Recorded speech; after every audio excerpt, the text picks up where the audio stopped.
All right, for Lee County, all but one is a yes. All but one is a yes. No, I think he's getting it. A lot of people don't know that, don't even know. I'll take a look at it again. I'm just gonna say No. right now, like, I Oh, personally it's also having to, go through, How late Mitch is going to be? the voting process for a referendum. Well, no. So somebody wants to have like amendments. It's not on, it's not on. That it's gotta go through. Hey? Election cycle. Oh, Been out. Which is malarkey, because by the time you get to the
yeah.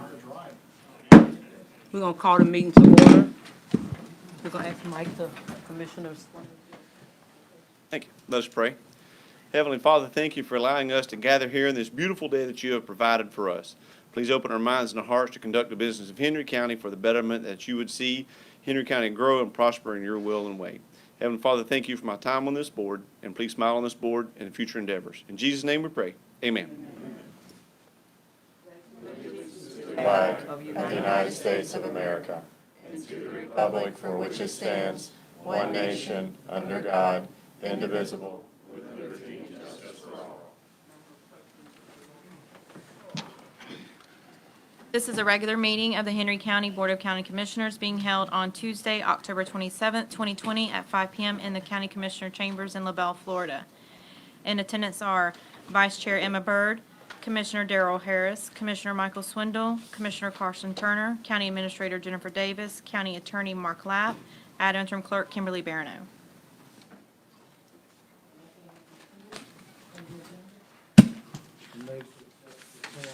Second the motion? Favor? Aye.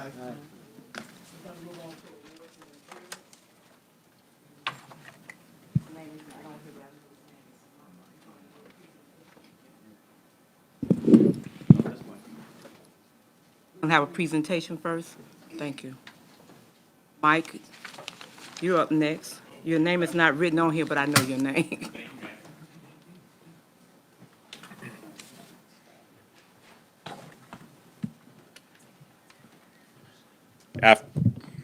Good evening, everybody. Chairman, Commissioners, good people of Hendry County, hello. Thank you for having me.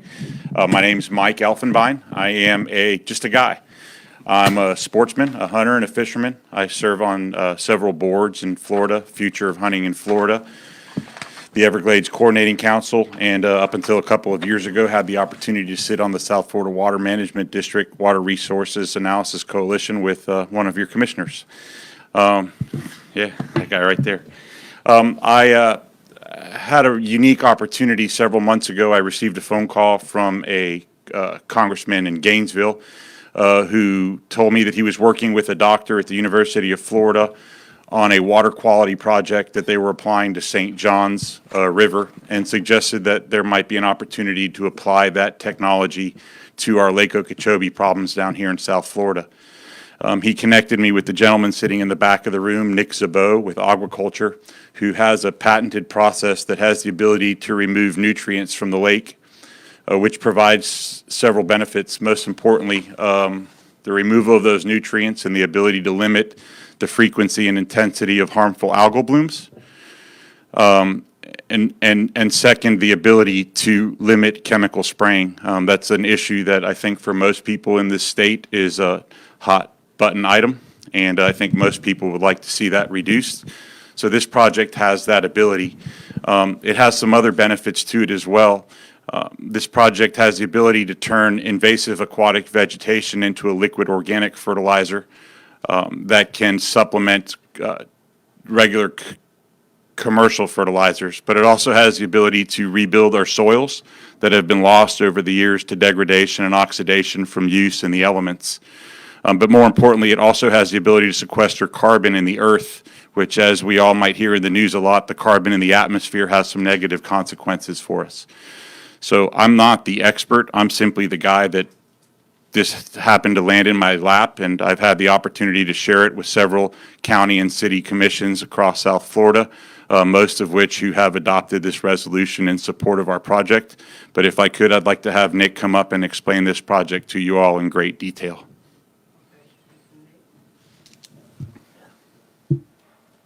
Thanks, Mike. Good afternoon, everyone. My name is Nick Sabot. Our company is called Aquaculture. The reason we called it Aquaculture is we're really talking about culture of water, how we handle it, how we spray it. Okay, next slide. Oh, there she is.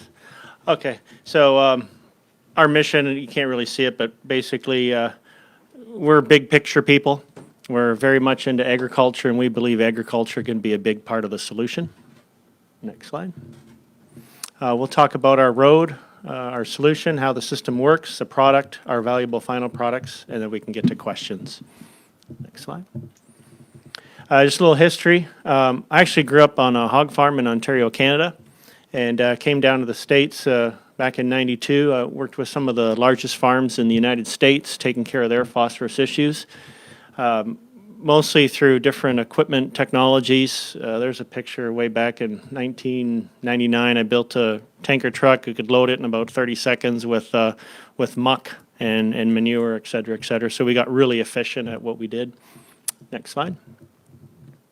So the history of algae, aquatic weeds, et cetera.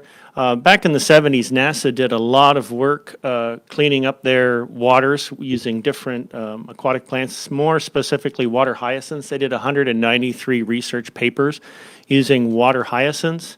They were able to clean their sewage lagoons to drinking water standards back in 1978. And they even put, I just read this recently, they even put some radioactive waste in the lagoons. We're able to remove it using water hyacinths. So that just shows you how powerful some of these plants are at cleaning up water.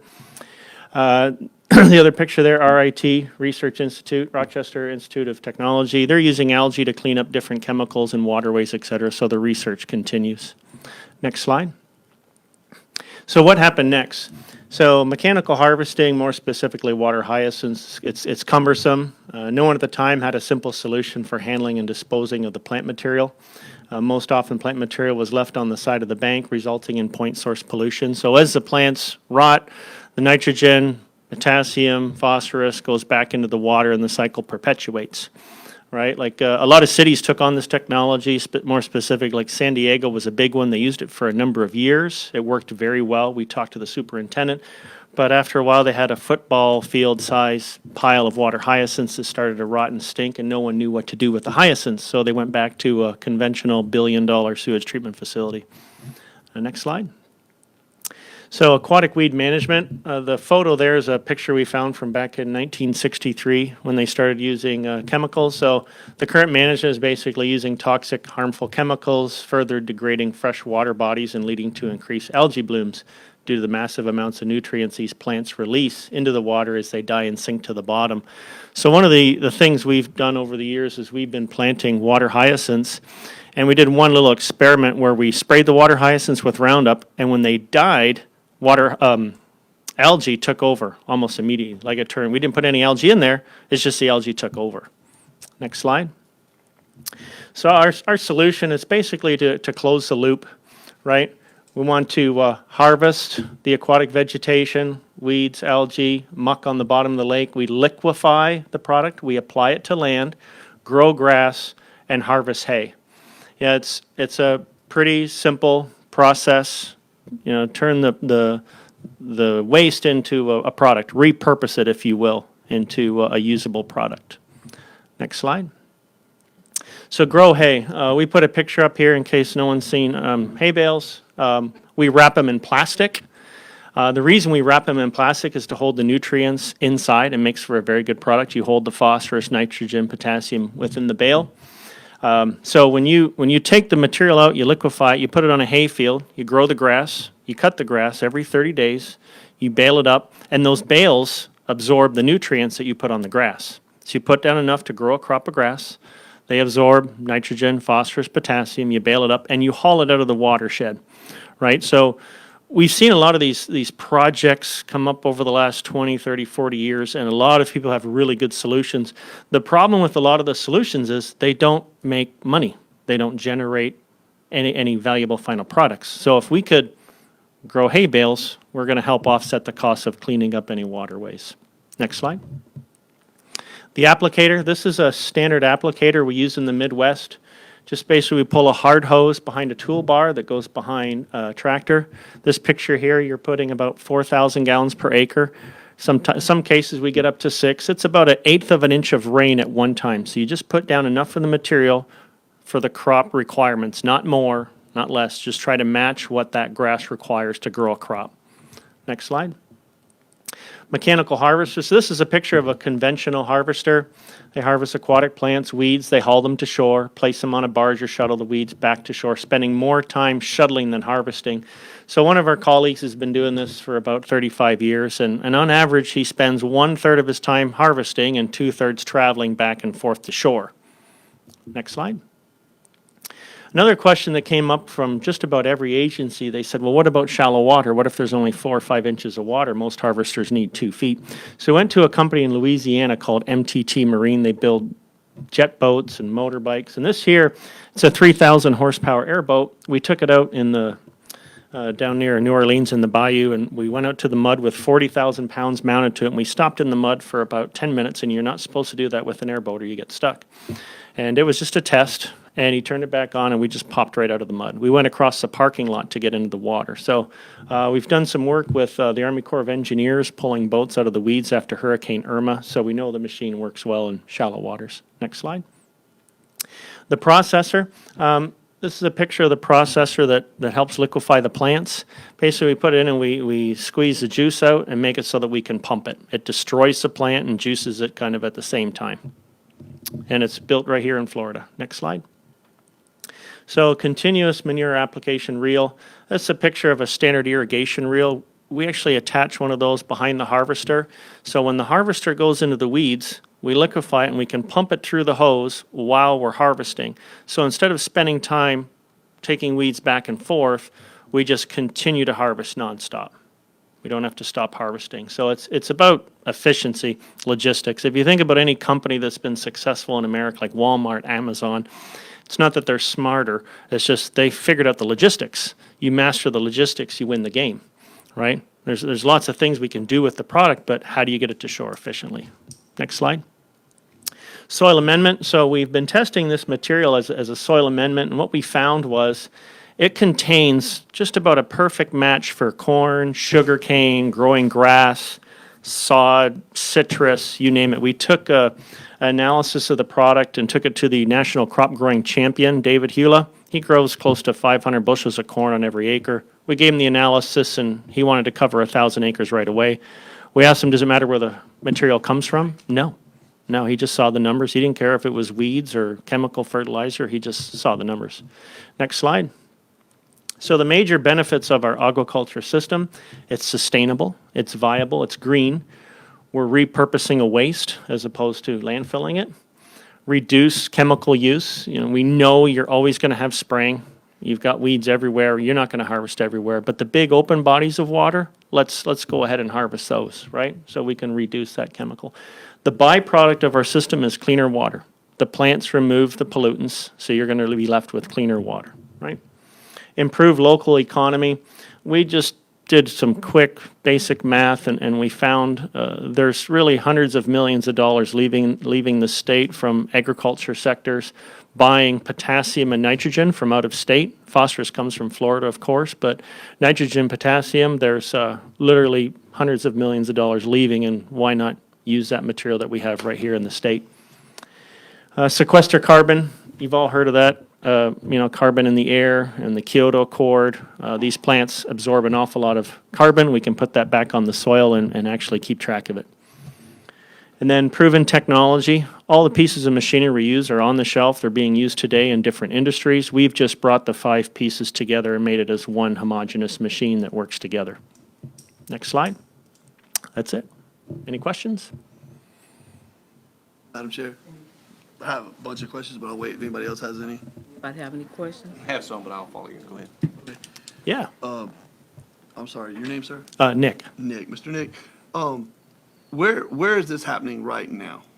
Right now, on a large scale, we have not done this on a large scale. All we've done is several pilot programs showing that it can be done. Yes, sir. And you've done those in Florida? Yes, I have. Did one with the DEP and St. John's Water Management District, where we're removing plants that were partially digested. They'd been sprayed, and we applied it to land. And that was done back in 2014. And we were pumping, I think, around 3 miles at that time. What stopped that from moving forward? Or is that still happening today? Oh, no, that's a good question. They can ask St. John's. Yeah, that's, the agencies have their agenda and what they want to do, and that's all I'll say about that. And that was 2002, you said was the last year? 2014, 2014 was the Yeah. last year y'all did that. right. There's a lot of stats in there that you have in your presentation. Yes, sir. First, let me also say I wear a couple different hats as well. And Lake Okeechobee I consider as my backyard. There's not another body of water that I value on the planet. And when people go out there with me, they can kind of feel my passion for it. And it is what I consider home. I had the fortune to actually talk to the commander-in-chief and correct him actually with bad information that he had gotten from his team on allowing the lake to get above 15.5 feet. He said when we finish the Herbert Hoover Dike and the billions of dollars that we put in that, we're going to be able to pump this lake full of water and hold it. And so, Right. that's a misnomer. Not the case. Couple of the questions that I have as well, you mentioned talking about putting it on hay fields, Correct. and you have those places ready to go. They're queued up, ready to roll. We do have one so far. A private landowner has about 2,000 acres right on the Rim Canal, right by Lakeport. Yes, sir. And his family members, I think altogether, have another 6,000 acres of just pasture and hayfield. Yes, sir. When you look at the body of water, the scale of Lake Okeechobee, Sure. what kind of acreage are you needing, and how do you equate for, you mentioned hay every 30 days, having the aspect of selling that product, that's clearly just going to offset the cost. That's not going to be the main way. Right. Oh, yeah, you're not going to offset the cost. So No. is it grant money that you're looking, or is it actual, how do you anticipate you're going to be able to sustain yourself? Right. So we've been working on this since 2011 and worked with several politicians on coming up with a way to make this work. And typically, they pay harvesters per acre. But in working with former Senator Alan Hayes, he would show me the budgets that they have, and he said, Nick, look, we can't just have people come in and get paid obscene amounts of money for doing little work. Is there any way you can get paid for production? And I said, absolutely. Why don't you pay us based on the amount of phosphorus that we remove? And he said, well, how are you going to do that? So I showed him analysis of muck and showed him analysis of weeds that we liquefied, and there's a couple pounds in there. And he said, well, why don't we just pay you for every pound that you remove? So if you don't remove any pounds of phosphorus, you're not really doing the state much good. But if you remove phosphorus, that's how much you'll get paid. And I said, sure. We shook hands on it. And he said, now the state of Florida says you have to charge $300. We can't afford that. Can you do it for $50 for every pound of phosphorus you remove? And I said, yes. And that's kind of where we landed. Depending on the size. Of course, that's large volumes. If you do smaller projects, it would be more. But something like, your backyard, Lake Okeechobee, That would be like $50 per pound is kind of the target.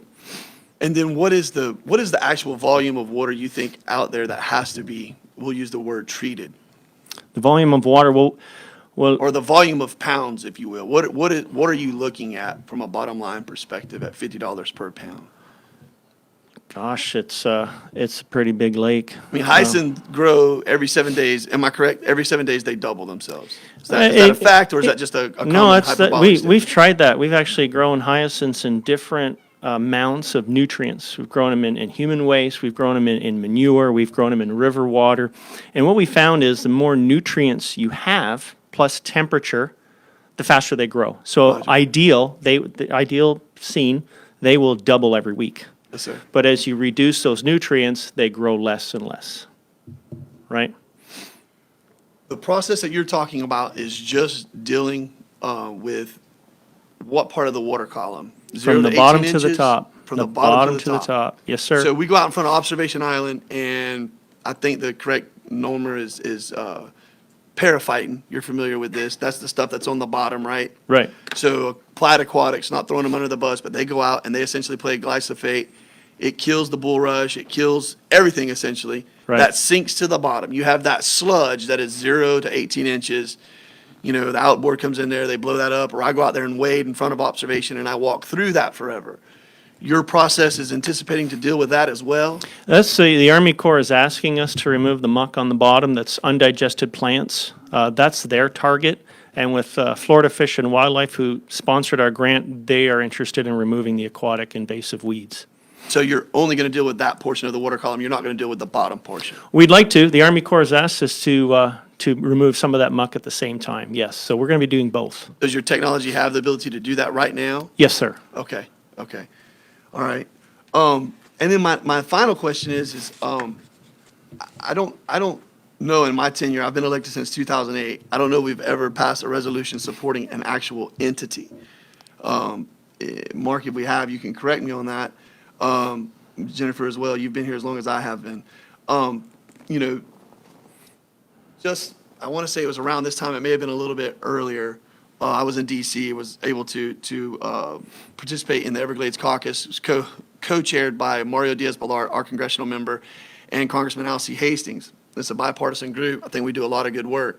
And one of the big comments there was, Commissioner, can you tell us about the spraying on Lake Okeechobee? What impact does that have? And then, of course, going down the laundry list of projects that were, you know, the suite of projects that you will, Herbert Hoover Dike, SERP, SEP, all of those things, and the fact that we're starting to check off some of those boxes. You know, the Kissimmee River restoration, it'll be done, I think, calendar 2021. Herbert Hoover Dike is scheduled to be done calendar 2022. There's a handful of other items that are right up there, C-43, C-44, all of those are coming online. So we're trying to identify some other projects that we're going to be lobbying on behalf.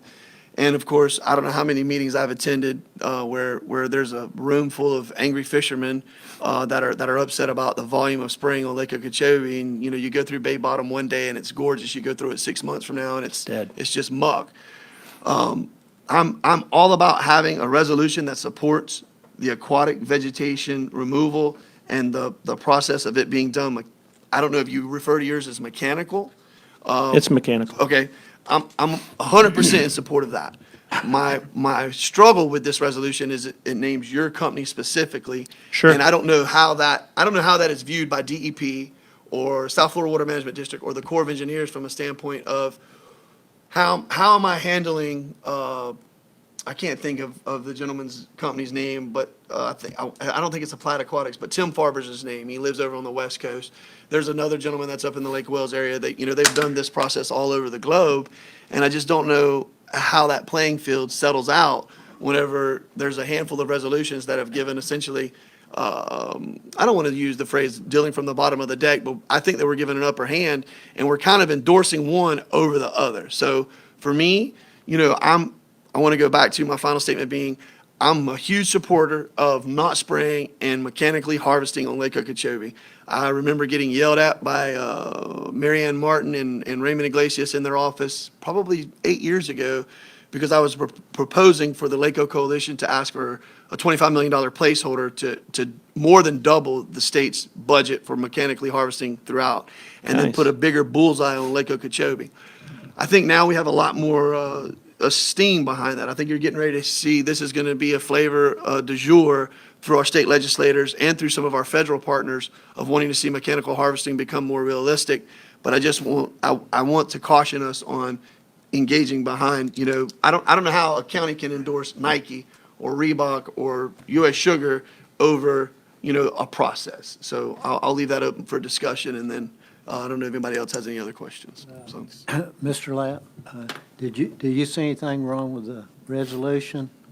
And do you see anything wrong with endorsing this company?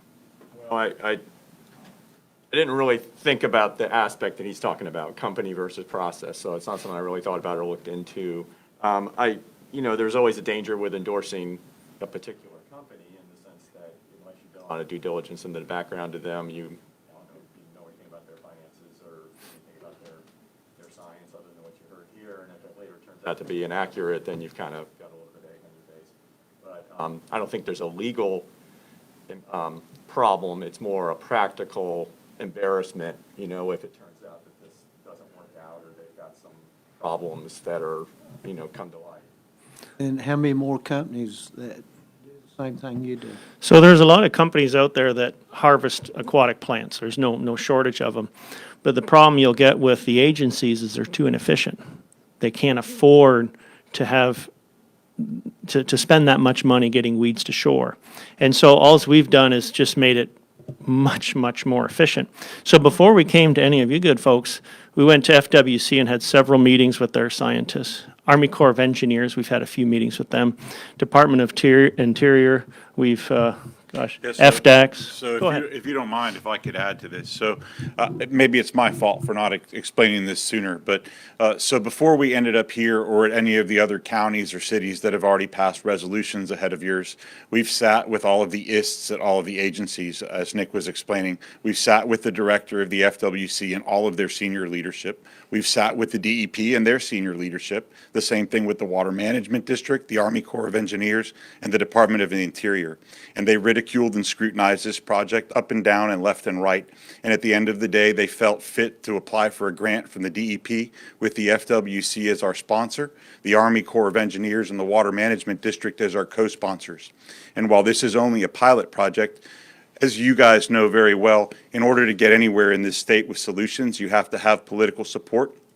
And I'm not a political entity or a political being, but I've learned over time that politics starts at the local level, which is why I take the time out of my day twice a week to pursue these resolution requests at counties and cities, because this project has been scrutinized by the experts. We've been working with the University of Florida IFAS and FGCU with their top scientists, and they believe that this project has a lot of merit.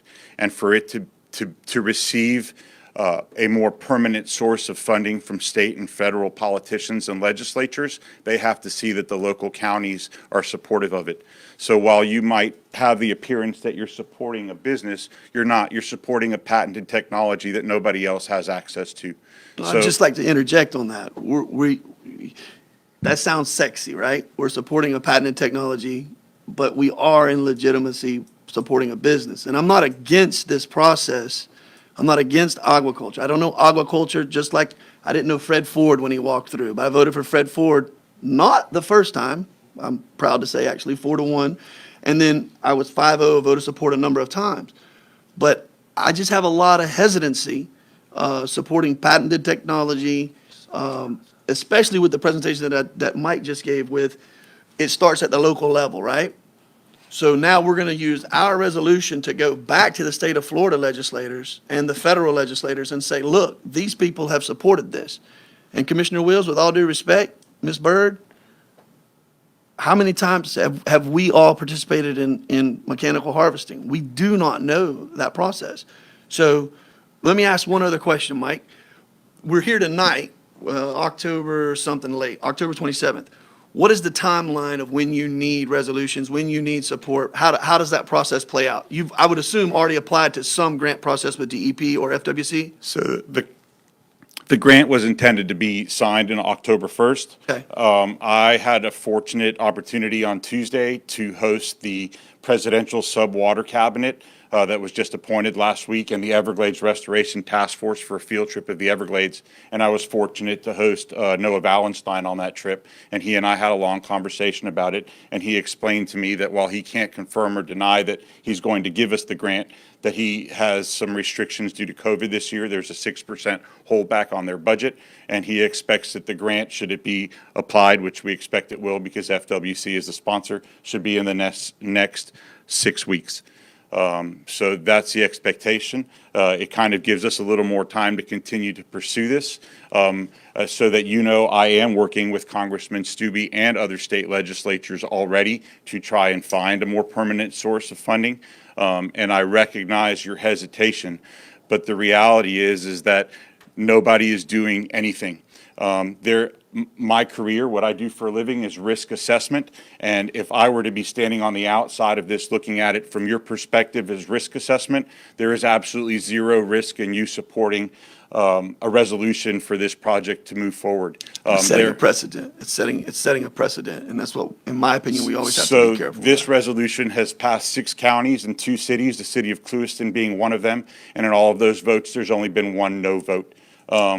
So I'm not a politician. I don't know legality. That is not my job. I'm a guy that likes to fish and hunt. I fish and hunt in Hendry County. I fish and hunt on Lake Okeechobee. And I want to see a solution for the problems that you and I have both been working towards for several years now. There has not been one like this. This project came to me from a 35-year doctor and a very well-known and recognized congressman in North Florida that supports agriculture. And the experts have all agreed that there's merit in this. So as a person, as just a guy who met this guy 4 months ago and doesn't know him from Adam, but knows that he has the potential to fix the things that I want to see fixed in my state, I stand here before you and ask for a resolution. Roger. So would all your funding come from grants? Yes, sir. At this point, it's grants. The grant that we've applied for is a $500,000 grant. And as Nick mentioned, the Army Corps of Engineers, separate of that grant and this initiative, has asked us to perform other projects similar to this that they would be funding from their budget. You answered most questions, but it sounds good to me. $500,000, how much acreage do you think you treat with that? Or do you look at it in terms of acreage? Well, it's tough because you've got bull hyacinths that are really thick and you got young hyacinths that are thin. And that's why you can't really go per acre. That's why with the agencies, you said, let's do it based on production.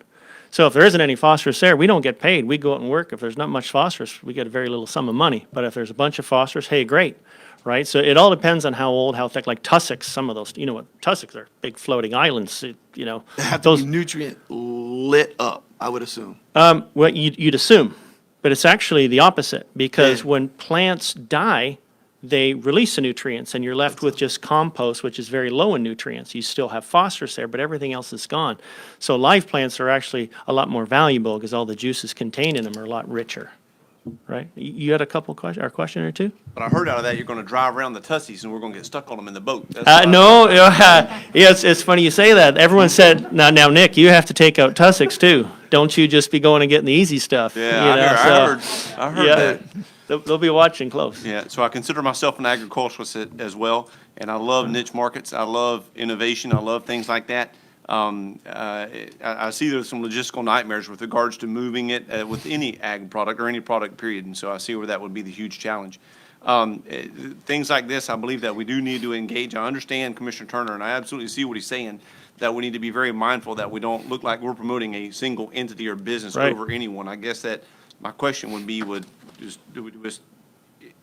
anyone who come, we would need to support, right? We couldn't tell someone, no, we're not going to support them. If we did that, we'd be the only, You could say you support the process, not so Right. much the company. yeah.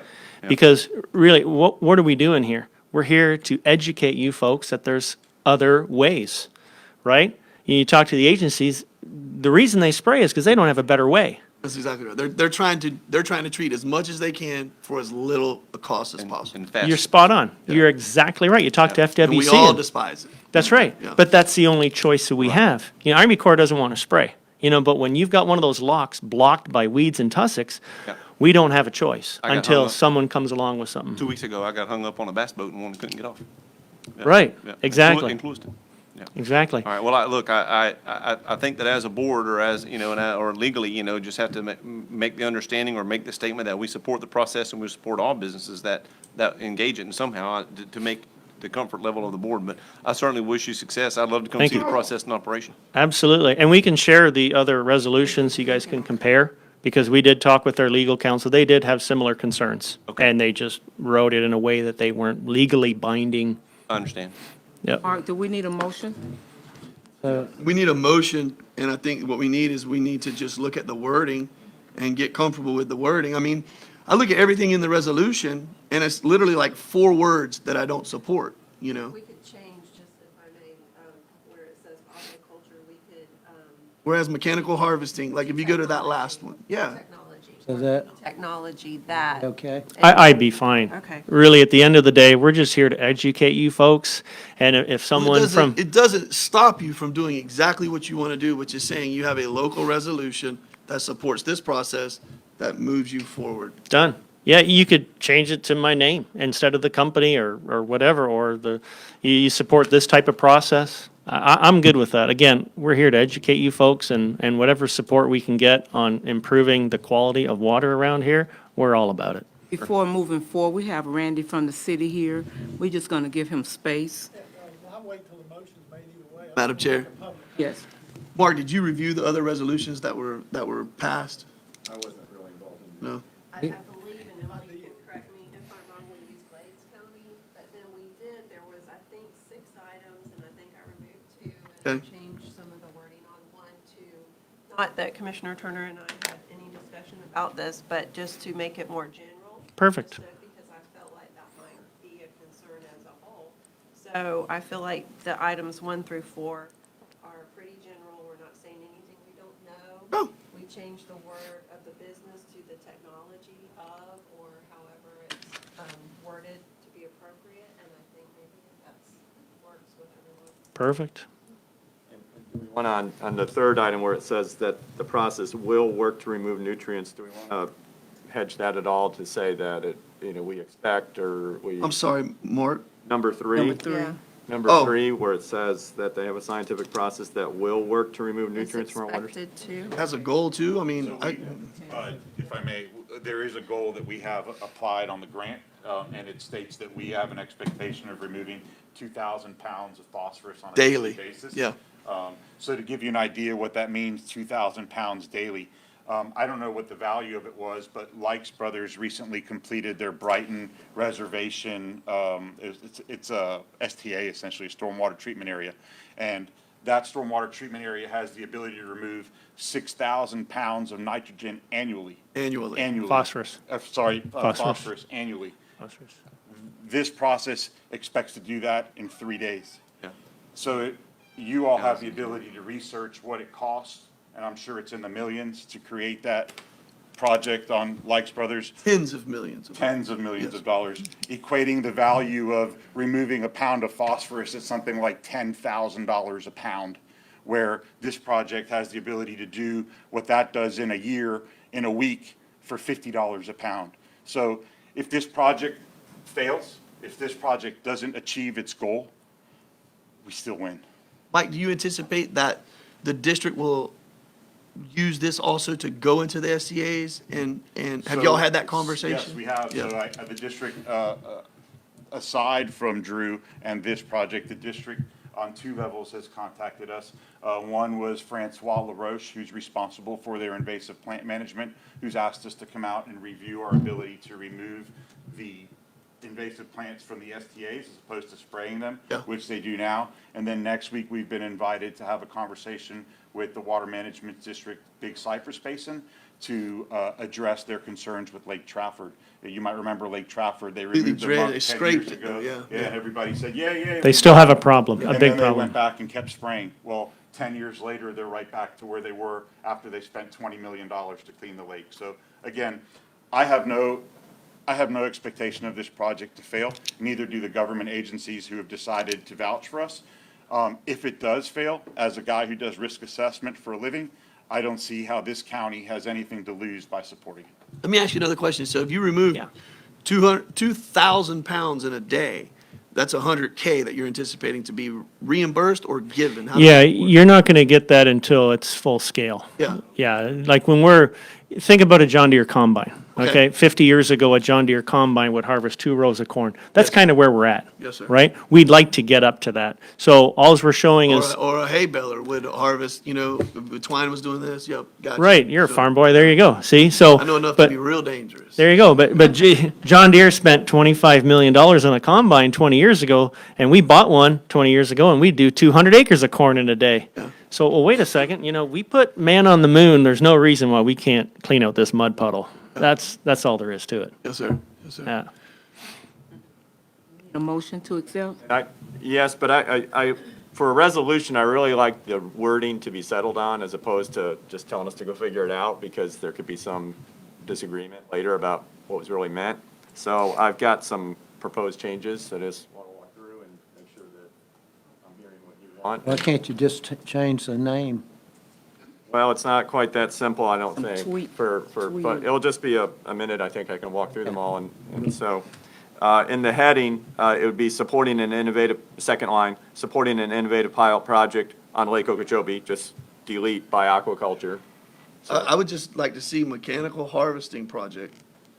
It's essential. Well, because it's a you're- process, it's not just mechanical harvesting. Okay. Mechanical harvesting harvests the weeds and tell piles us- them on the bank. Give us the verbiage. It's a process. It's a Okay. mechanical harvesting process.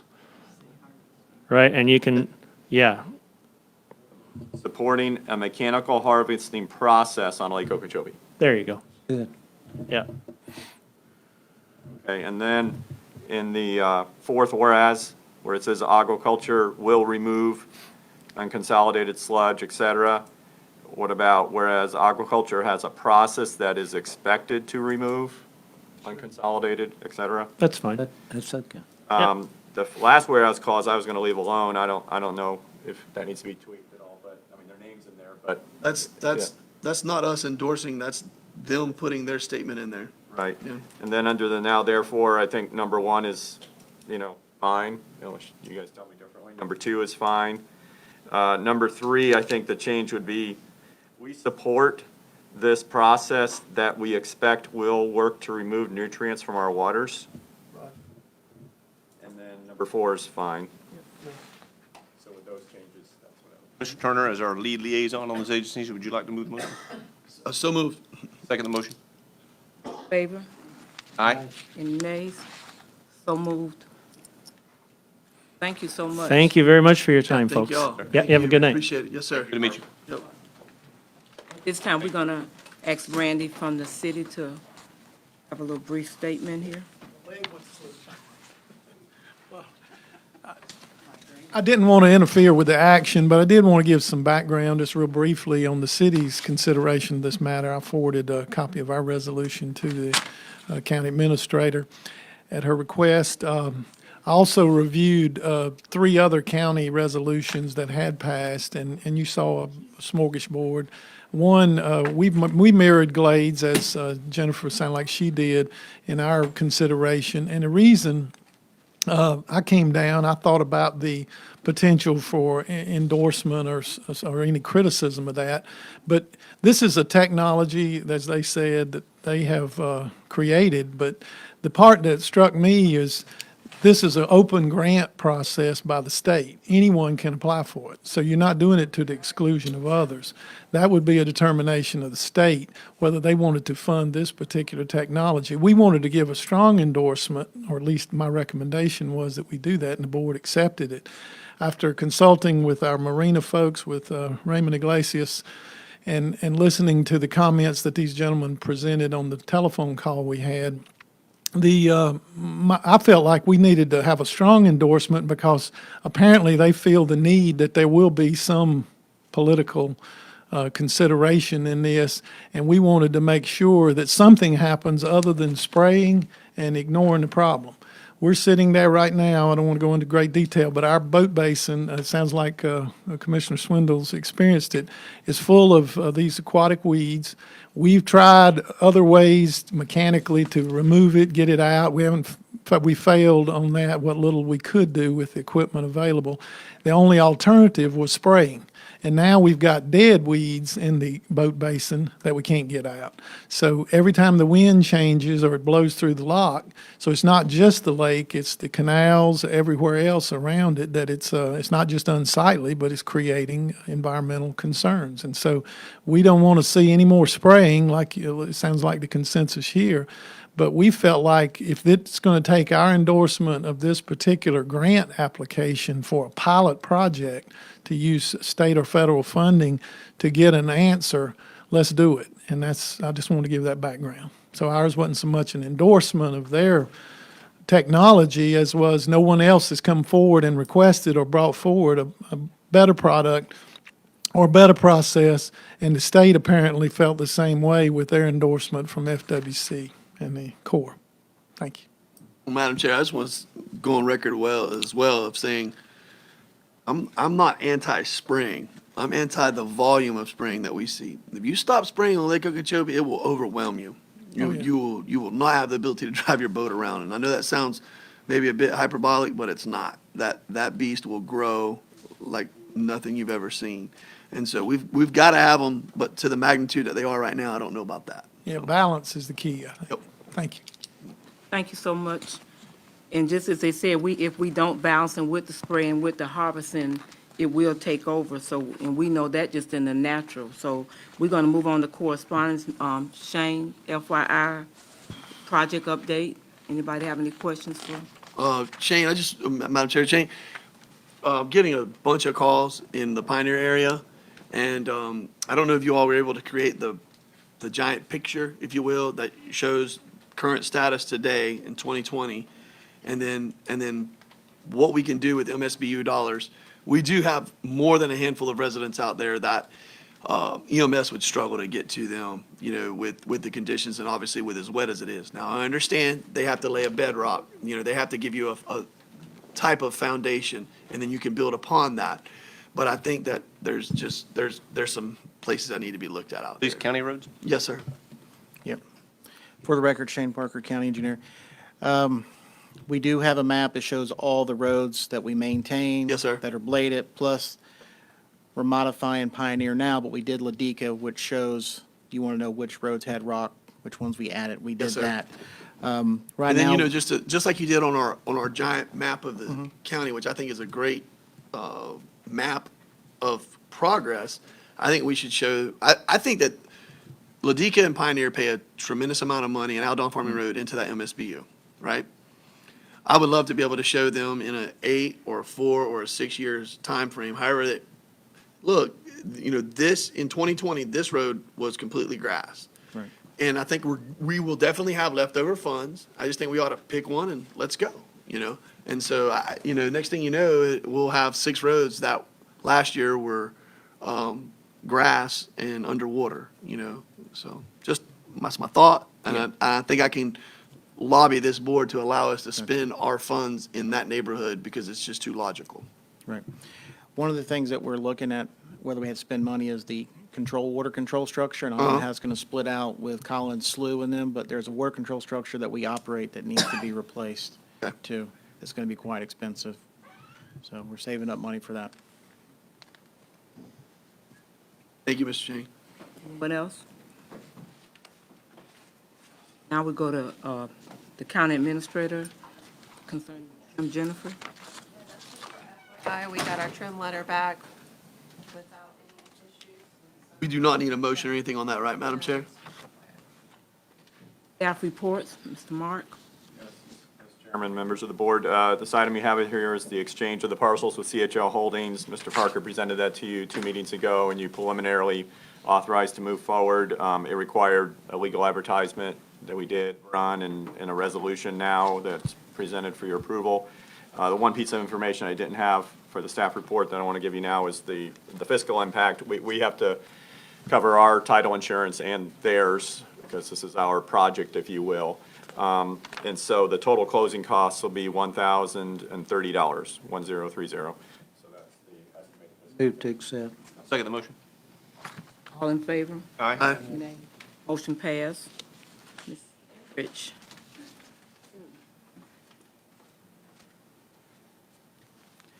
Good evening, Commissioners.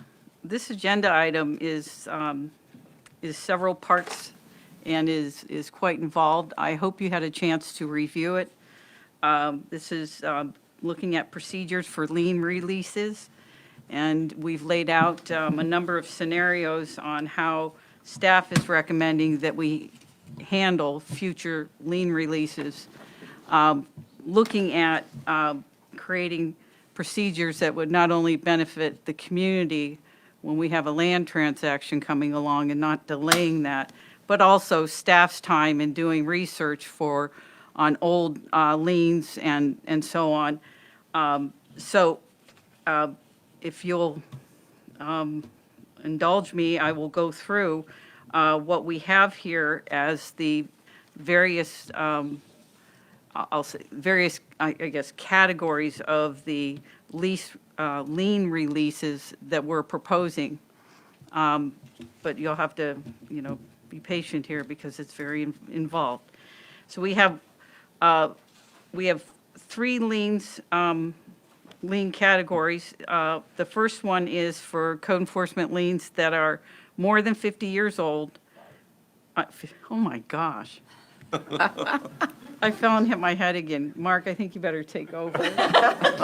50? Did that on purpose. I did. Yeah. No, I didn't.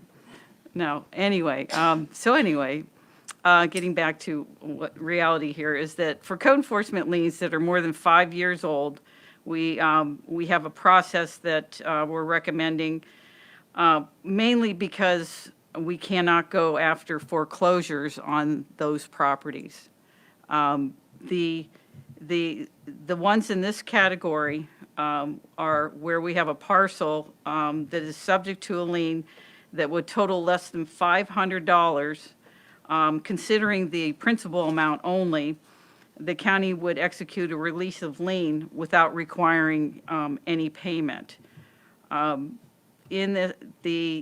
far as liens on parcels, other than the one that is the subject of the request, will be disregarded in the calculation of the $500, and the release given under item A, which was what I just went through above, will include a partial release over the subject parcel as those other liens. And if you remember that we had decided back in 2018 that there was a request for a partial lien, and that had to do with a property owner that had owned several properties, and they were looking for a release on one property that did not have a violation on it. And so we agreed, the board agreed to go ahead and allow us to have those, or to give those partial releases. That was not a unanimous vote, by the way. Okay? I think if you're a bad performer, you should have to pay. And I think if county staff is devoting time and energy towards making you, the bad performer, act appropriately, you should have to pay. And I disagree with us forgiving that process. Right. I Well, think it's disrespectful to county staff. If I could, what we're recommending is that these partial liens would go, releases would go to a situation where there's going to be a land transaction. So the property is being sold to another party who's going to either build a house or take over the house that's there, bringing it back into conformance with our code and so on, that there's a benefit there for us to release that particular lien on that particular property. So we looked at that as a benefit and not as much of an award or reward for bad behavior for the person that owns multiple parcels. Would the benefit be to put it back on the tax roll? I don't understand that it's on the statement. It's tax- on the tax roll. It's- Are they paying taxes on it? Well, most of them would be, but not all of them are. I'm not quite sure if it's the same property, but if it is, that property went back on the tax roll. They still had to pay the liens for that particular property, but not the other four that was connected. But it caused that particular house to go back on the tax roll. They still paid the liens, but the other liens still stand. So whoever purchased the other property still had to pay the liens. So it didn't do away with it, just kept them from, because we have a ordinance that where you have to pay for all the properties. And I believe it was written that they could not sell that property once they purchased it. Yeah, that's the way it works in most counties, actually, and in most of the places in the United States of America.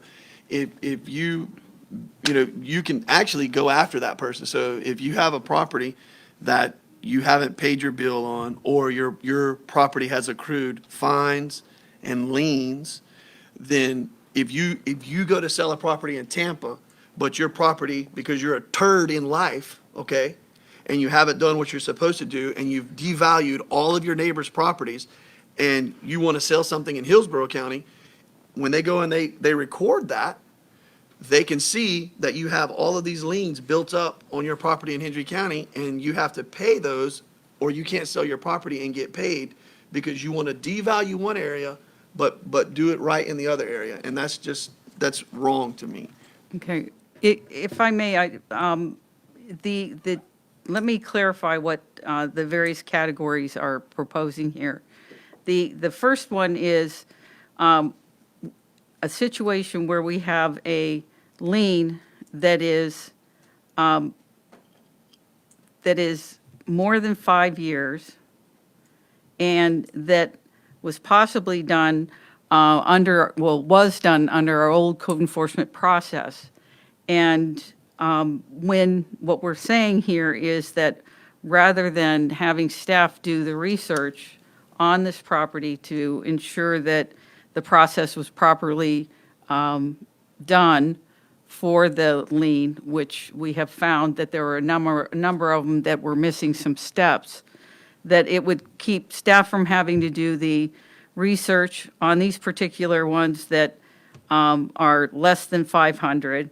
But if it's over 500, then we would be doing the research to determine what if the process was properly followed. And if it was, then we would pursue the full amount. If it was not followed, then we would release the lien so that, because it wasn't followed, it wasn't done legally. Madam Chair, Yes. of the volume of liens that we have that are, or what is the volume that we have? I guess it would be, is the question code enforcement violation, or is it actual liens that are 5 years or older? You know that offhand? These would be liens that were based on a code enforcement violation. Yes, ma'am, but do you have that spreadsheet based off of total volume of code enforcement violations, or is it a dollar figure, or is it a human? And Carson Turner has 7 liens that were created by 31 different code violations, and his bill with the county is $3,900. We don't have that spreadsheet. We don't have that report. We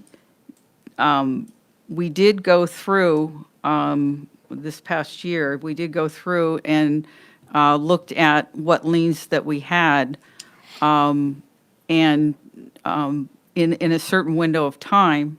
I think it was, Mark, was it the past 5 years that we went through the liens, and to determine whether they had been processed properly, and the ones that we could correct, we corrected so that they were legally standing with the process.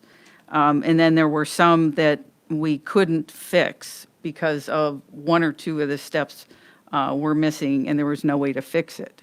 I think that was focused on the mowing cases. I don't know that we did that same analysis for all the Right. demolitions. Do we have a gross figure, though? Right. Are we talking about 10 grand, or are we talking about 130 grand? What are we talking about? For a total, Yeah.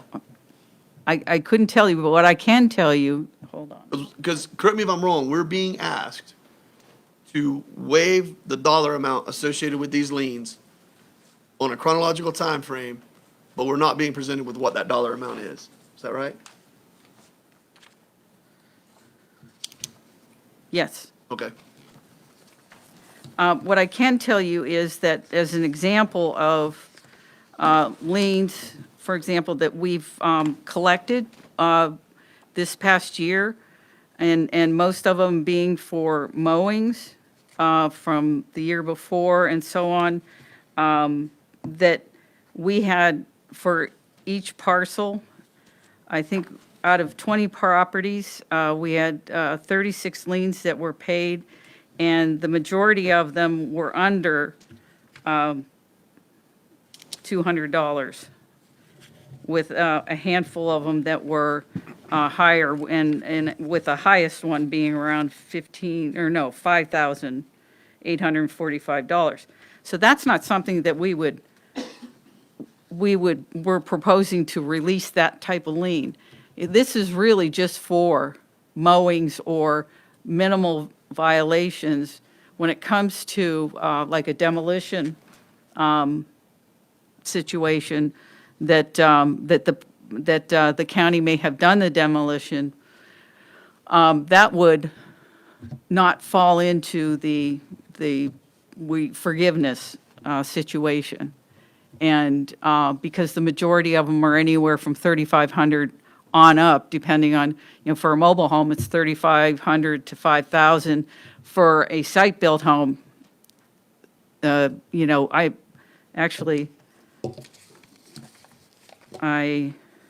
have some examples from this past year where the site-built home, there was one that was a demolition contract for $38,000 with a lower one of $6,900. So we realize we're not trying to target that type of situation for a release of a lien. We're primarily looking at opportunities, again, as I said, that would not require staff to spend more time researching something that is not worth It's it. a nominal figure.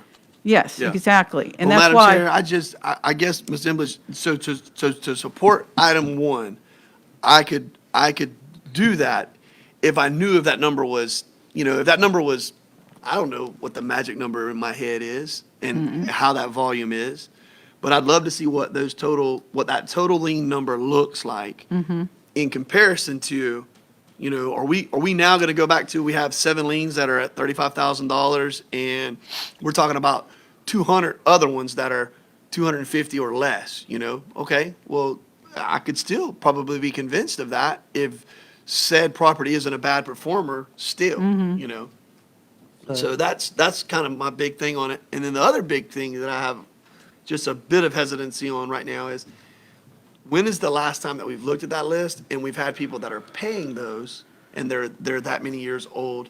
And I would think that in this economy, we probably have had more real estate turn than we've had in a number of years, going back to '06, well, prior. I don't have a total report on what you just asked about. I don't anticipate that you would have it right now. But I can tell you that this past year, we've had a number, I'll say several, liens that were paid off from 2015, 2012, 09. You see what I mean, Ms. Emblish? And And so for me, I so want to know they're what those paying them- numbers are. They're paying them, yeah, and I'll be honest with you, I don't know how involved it's going to be to get a list of all the liens that are out there, especially 5 years, beyond 5 years. Wasn't some of them not properly certified? That's what I was saying is that the part of, Well, if I may, I asked whenever we were talking about this, I asked it, and again, Commissioner Turner, I have not talked about this subject, but I asked that same exact question. And I said, well, how much money are we talking about? What, I would anticipate that the board members would say, how much money is this? And the honest answer is we don't know. What we did do, as you all know, is we went through and we've redone our processes because we weren't doing them properly. We all acknowledged that.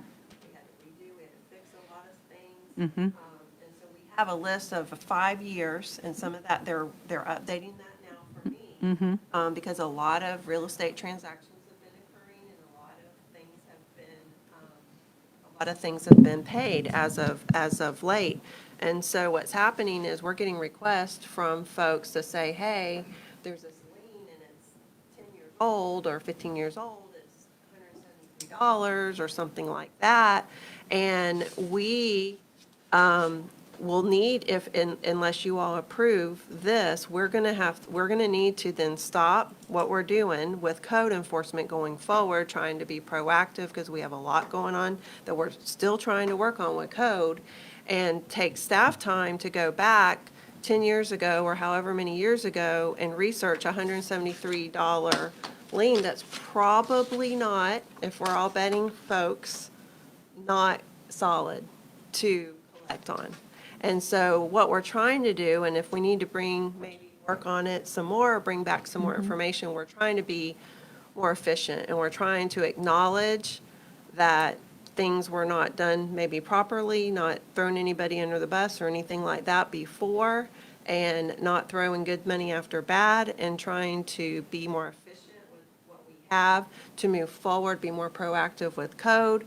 You know, go today with a process that we know is sound, and we're doing things the correct way. And again, it's not everything, it's only $500 or less and 5 years or older, right? And it doesn't include the demos, it's just mostly the mowing liens. Right, because the demos are more than 500. Right. So And that so would be- that's what we're trying to do. That be a process, labor intense to go back? Yes, sir.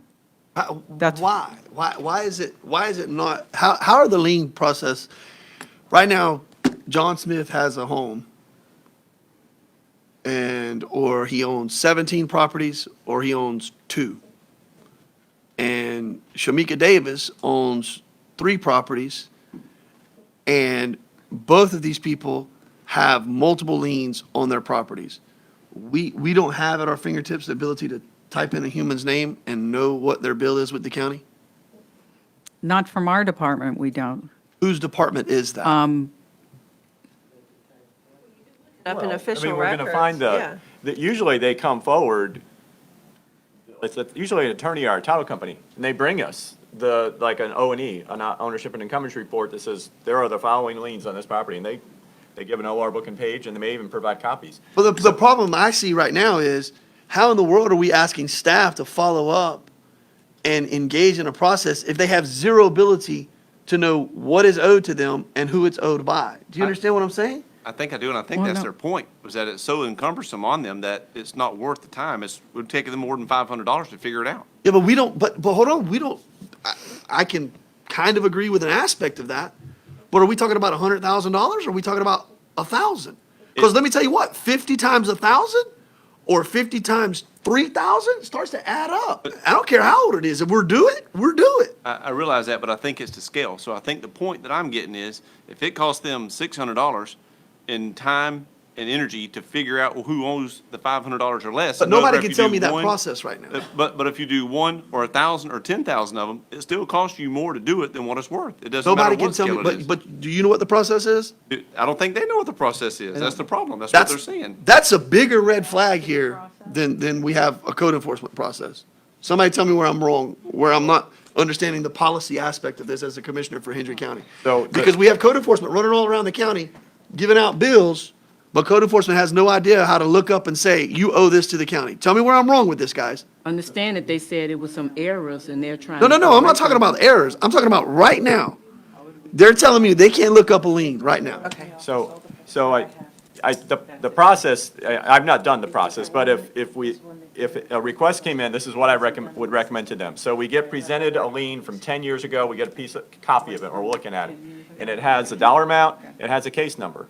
And then the case number should provide a path for staff to then go pull those files, if they're still around, if the files are still around. I mean, the So why ones, does anybody pay, no one should pay a code enforcement? well, we're talking about older ones. And so like this came to us as a result of 2 different requests for lien releases we got from attorneys on properties where they were handling closings. One of them was literally a 2003 county lien for $171. That's what it was. And so in order to determine if that was done right, they'd have to pull that case number, and I don't even know if, I don't know whether we have those files sitting around, if they're on microfiche, if they're destroyed, I don't know, from 17 years ago. But, so that's, it might be impossible to even verify. But let's assume the file's around and it's in some off-site storage, and then they have to go through the boxes and pull it out, and then, lay out all the notices that were sent, and then have the code next to them to say, okay, check or not check, for each of the steps. Why is there not a computer somewhere that has John Smith, code enforcement case 100, whatever the magic number We is? have that, but it doesn't go that far back. Hey, so everything going forward, you can look it up, like you said. Absolutely, yes. I don't What year I did don't that trust right start? now that we're saying we have it right now. I don't trust that. Because I was told this at least 2 years ago that we're doing it the right way. And I remember my blood pressure being sky high because I said, I don't think we're doing it the right way. And everybody stood up here and said, Commissioner Turner, you got to calm down. We're doing the best we can with code enforcement. And now here we are, we're fast forwarding and we're saying, you know what? We're going to waive all of those bills that we have through history. We're not even going to say that No. anybody out there should pay. That's not what we're proposing. Okay, I'm sorry, $500 and less, we're going to waive those. More than 5 years old and less than 500, yes. More than 5 years old, more than 500, going to research it. And less than 5 years old, no waiver until we do the research and find out that the process wasn't followed, and then it's waived. So how far can you go back now? The track it system, I guess I'm going to have to ask, how long have we had track it? No, but to the point It was Commissioner Turner before- has, it's still a process. So we do not have a numerical number to attach to this, so we don't know, but at any rate, it's still going to be a process. I understand what you're saying, and I agree with what I'm right on with what you're talking about.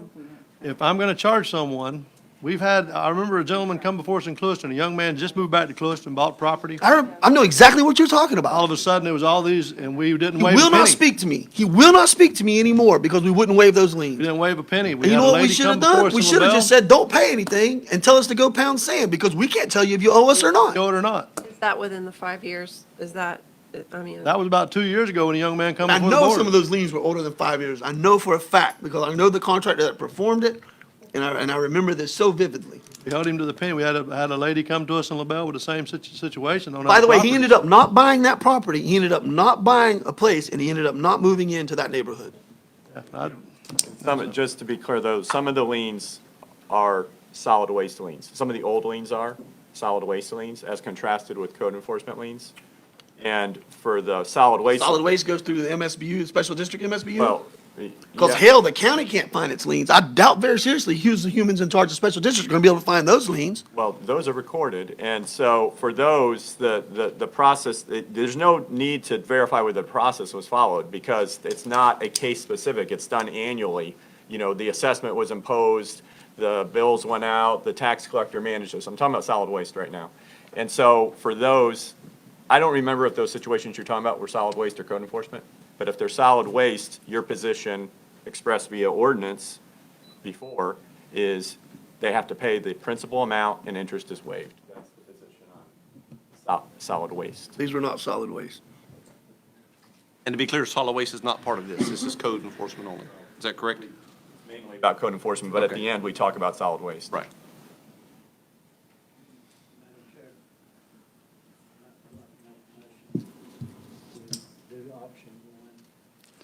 Sir, Through sir, this process. It's more, steps. Commissioner. She just gave one, I think it's 3. we're asking for your direction on, well, actually, 4 steps here that we've laid out. And so read all the 4 first one, we're still working on, the first step. And we started with our track it system on code enforcement as long ago as around 2006 is what I was told. And again, since I So we went, can go back 14 years with Track It? we can, yes, well, let me just put it this way. We've got, Track It has a system where it assigns a number to code cases. But even though it assigns a number, and it also requires us to ensure that the proper information was put in there at that time. And I'll be honest with you, we have found that it was not. And we have found that not all of the steps required for making the liens a legally standing document, because they may have missed a certain mailing or certain language in the notification, and so on. And that's what, we fixed some of that this past year on the liens that went back 5 years. Beyond that, we didn't go into it because it was going to be too arduous. But this time you're looking for direction from the board? Well, I can go through all 4 of the requests, and then you can make your decision on give us direction. Okay? The second category that we're presenting is similar, but it would be code enforcement liens that are less than 5 years. Looking backwards, as we have here, it's 5 years based on the date of today. We would, in this case, staff would research liens on the subject property to confirm that the processes were followed. And if the process were not followed for one reason or another, we would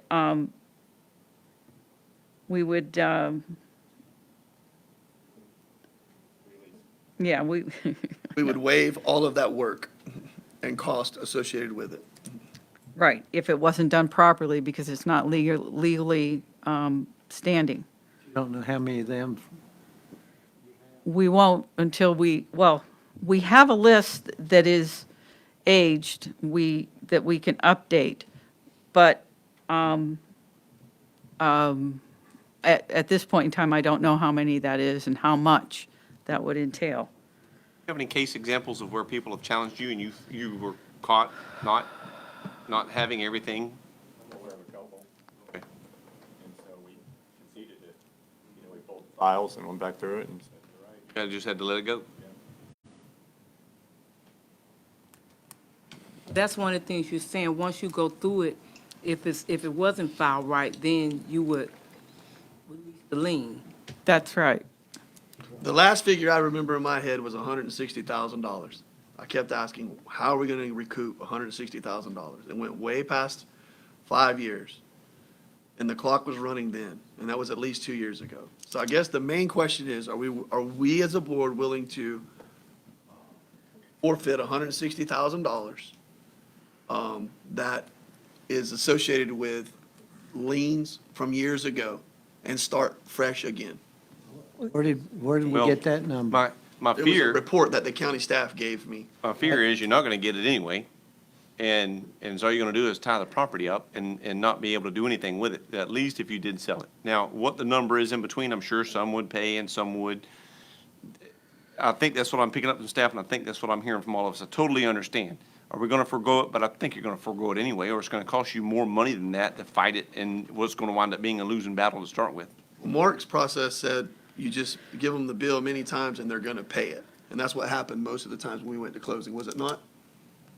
Well, if it's legal, but the problem is we're not legal in what we did, then they're gonna challenge it, I But think is what I'm most hearing. of the closings, nobody challenges it. They just stroke a check for Oh. liens that are encumbered. You know, the ones, I don't see them unless an attorney contacts me and asks me to get involved. I don't know. The lien requests usually go into code enforcement, and they give an answer about what's owed, and then I'm not even involved. But, you know, in this case, one of these two cases that kind of prompted this, it was an attorney who came to me and said, "Will you guys release this? It's 17 years old and $171. And I said, "Oh," and initially I told her no. And then we started talking about it some more among ourselves, and we said, well, maybe we need to reconsider and maybe release, because we're going to have to spend time really looking into that, and is it worth it? Well, did you say that, or did you say we probably didn't do the process properly to begin with? 'Cause Well, those are drastically different. In this case, I don't know if the process was done. So we didn't even bother to see if we had a leg to stand on legally. Right, because the time involved to dig through a 17-year-old file and see if it was, it just didn't initially make sense to But we can spend go that back time. 14 years. 2006 is when Trackit began? Is that right? That's my understanding, and I can only say that still doesn't mean that we have all the information there, that we have hard copies of our code cases that go back probably at least that long, and not all of them are complete. I hate to keep saying this, but we talked about this before, that the reason why, we're making changes to code enforcement is so that we can fix these problems that occurred. So everything is going to be fixed for the future? Yes, sir, it already is. I'm sure it is, but, is it perfect? I'm sure that, just like Commissioner Turner's saying, 2 years ago, there was issues there, and I know you guys work hard, but I'm sure in 2 years from now, there will be things that happen because of various reasons that I'm sure this is not going to be a perfect scenario. I would hate for anybody to propose that. Am I putting words in your mouth inappropriately? Because I'm sure in 2 years from now, looking back, there's going to be an issue. You should have the Commissioner information. Turner's going to remember, you sit here and said, yes, it's perfect now. I remember that night. Does anyone remember the number one reason why I wanted to move to the special magistrate process? No, it was the duration. 5 years is the Time. statute of limitations. And so, we weren't going through our backlog then. I don't remember how long that list was, but it was massive, And the special magistrate process gives you a duration of 20 years, I believe it is. Yes. And so, but, I guess I should be tickled to death that we're in the special magistrate process and we're moving forward and all of that. The only problem is that the constituents elected me to be a steward of the tax dollars, all of us. And whether those dollars are retroactive or proactive, so on and so forth, it doesn't matter.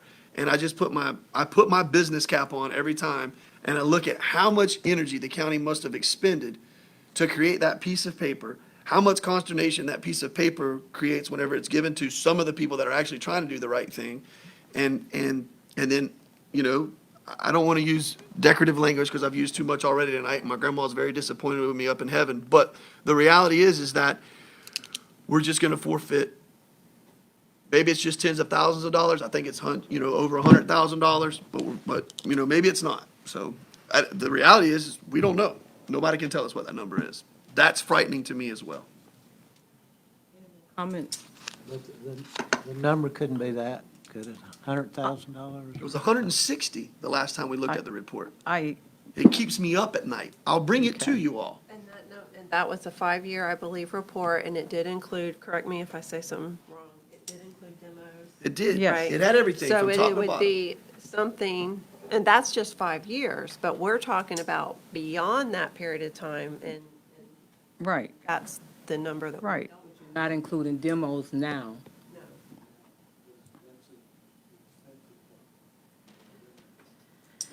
Including demos by saying that we're not going to automatically waive them, we're going to research it, and then if the process was filed, we followed require payment, but if the process was not followed, we're going to give the release, and we're not going to come to you every meeting to get approval for that. Your process, as you're proving now, would allow us to give the release, but we did commit in here to have some kind of periodic reporting to you where you'd be informed of what's been going on. I think what you're saying is going to cost you more money for all of them under that cap. It would not only cost more staff time to do the research, going back beyond the 5 years, it would also pull staff off of the streets to do code enforcement. And at this point in time, we're busier than anyway, we're busy. We're really busy. The special magistrate process is just going gangbusters. We're doing great. And, but we're also limping with staff time. I mean, we just, I can go through, our obstacles that occurred since the special magistrate started, but at this point in time, we're we're really moving along, and we're really having a lot of success. Before we make a motion, excuse me, Mr. Cole, did you want to speak on this issue? Did you? No, ma'am, it's on another one. Okay, thank you. Okay, you can go to. I'll second the motion. All in favor? Aye. Aye. Madam Chair, I'd like to have, I'd love to see, it doesn't matter, we're not gonna be able to get it anyway. I'm just interested to see what that number is that we just forfeited from 2006 that we could supposedly easily track, but Let No me need. let me see what I can do. nope, no, do not waste any more time. Okay, thank you. At this time, Mr. Parker?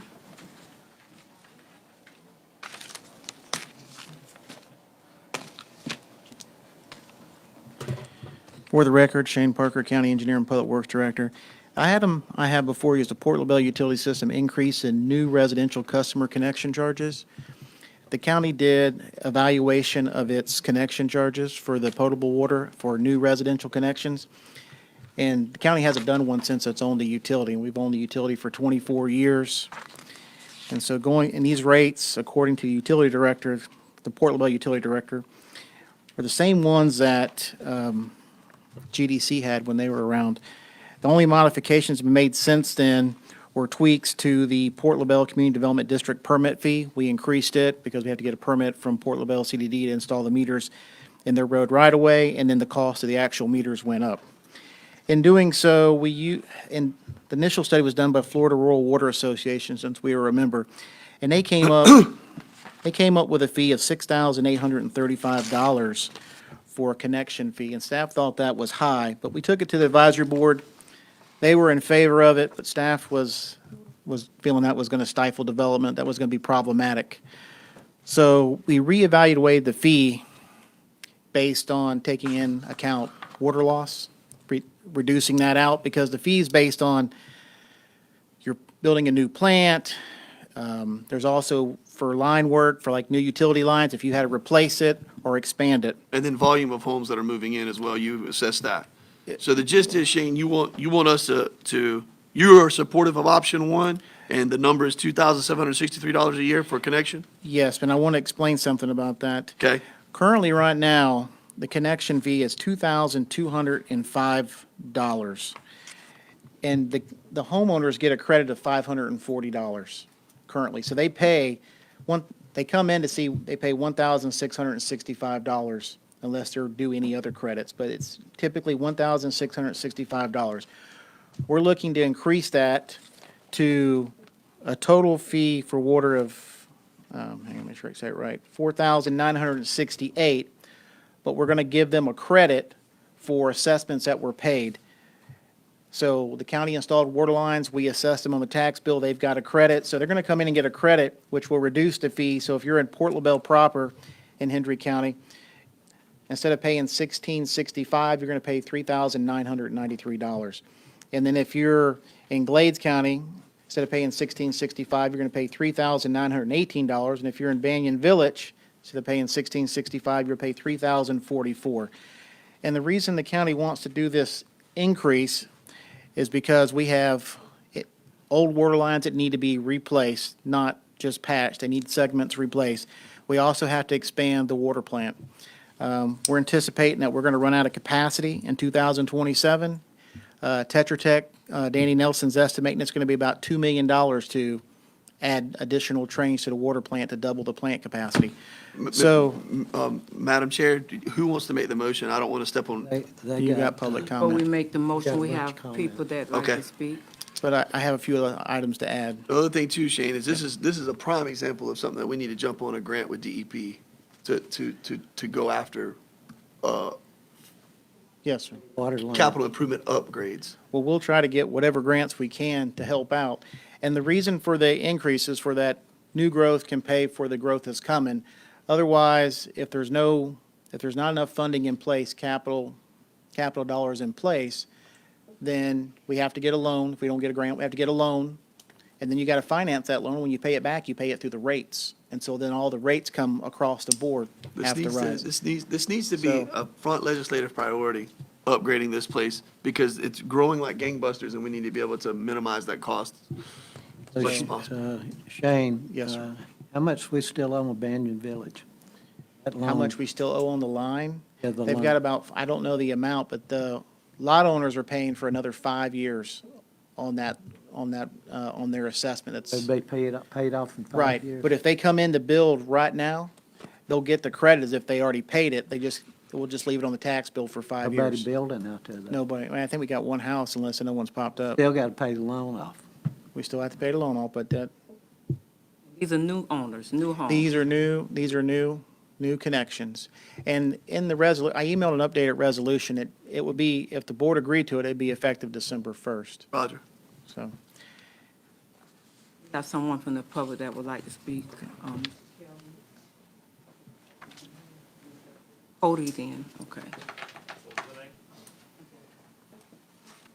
I was saying Kelvin, but you can come up next, okay? You can go. Okay, thank you. Good evening, Commissioners. My name is Cody Vaughn Birch. I work for D.R. Horton. We're America's largest home builder by volume the last 18 years. We're excited to be a part of Hendry County and LaBelle and coming into this area and building new homes. We've got homes coming out of the ground and are excited about being active in this area. I come to you today to talk about the notion of the impact fee increase and request that perhaps a little bit more thought, a little bit more consideration be given to the building community. I'm not asking anybody to feel sad for us.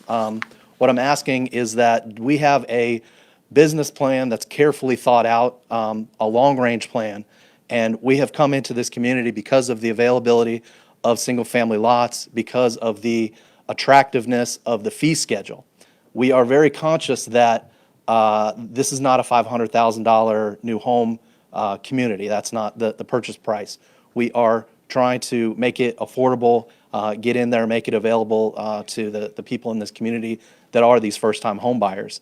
What I'll suggest to you is that the proposed increase, the initially proposed increase, that's an over 200% increase right off the bat. This one that's coming before you is 125% increase. That is a shock to the system when it comes to the underwriting and analysis that has been done to build homes, to sell homes, to be successful in this community and put, frankly, more money on the tax roll. So what I would suggest to you is that ask yourself, is this really the right amount? I'm not sure how we got to the increase of 2763, which is still 125%. I'm sure there's good reasoning behind it. I'm sure Mr. Parker has put a lot of good effort and time into this. What I will say is experiences in other locales, and I understand that this is Hendry County and y'all do things the way you want to do them. Our experiences in other counties have been when there's been a proposed impact fee increase like this, it's phased in over time, over a number of years. So you get, instead of a 200% increase, and I thought I read it was supposed to take effect November 1st, not December 1st. So that's like, next week we wake up in a different world, and maybe I'm wrong on that. I But think the initial proposal did have it. okay, so anyway, really, is it the right amount, and is this the right timing? I see where the capacity analysis report isn't even going to go to FDEP for another 120 days. I realize that this is an issue that probably compels you to do something about it. I'm not suggesting we would love it if you did nothing about it, okay? But the reality is there's probably something that needs to be done. We would just urge you to allow us to adjust with you versus having to radically change our plans based on a 125% increase that I'm sure staff has done outreach. Unfortunately, it didn't get to us, and we found out about it today. So I'm here just tonight to ask you to perhaps slow down the implementation of it and also perhaps consider a phased-in approach from the builder's perspective, consistency, making sure everybody has to follow the same rules, and predictability. Those are our two number ones.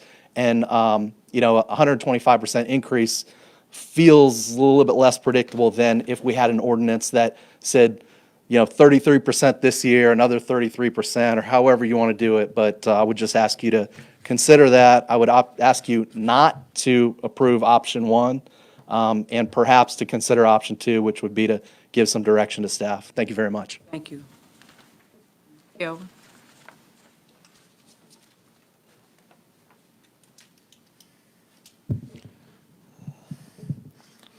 Good evening, Commissioners. Kevin Berth with Heartland Homes. Coming from the same venue as Cody there on the builder side, obviously, we've been here 3 or 4 years, working hard to put a lot of residents out there for the county and get things moving in the area, and have done a tremendous job, along with all the rest of the builders. So, same avenue, we'd like to request you guys not to approve and guide some additional direction. I think it is going to be needed. Roads are going to be needed. There's a lot that's going to be coming at you guys. Not everybody's going to be willing to sit and wait for certain things, so the expansion and things will have to come. And a brief review of the memorandums and things that were presented to you, it looks like there's opportunity that we won't be at 75% at a 200 homes per year. I did it at 200 with a 10% increase, and we still wouldn't be there till 2023 at a 75% capacity of the plan as the way it is. That doesn't mean we can wait. It means we need to act at some point. The question is, do we need to act today? It is a sizable increase. If I turned around to every one of my customers and said, I need to have you pay me $3,000 more, every one of them would say, please cancel my contract. So, again, we ask you to, provide some additional guidance on this. I do believe it's going to be needed. The roads are going to be needed. There's lots of work out there. Shane's doing a tremendous job. And I agree that a phase-in period, whether even if it's just a delay, most regular impact fees are, hey, January 1, June 1st, there's a 6-month, 4-month, some kind of window. We can plan, we can change pricing, guide our customers through the process and keep things moving for the county as well, and turning over and getting new homeowners into those homes. So, thank you for your time. Appreciate it. Thank you. Ms.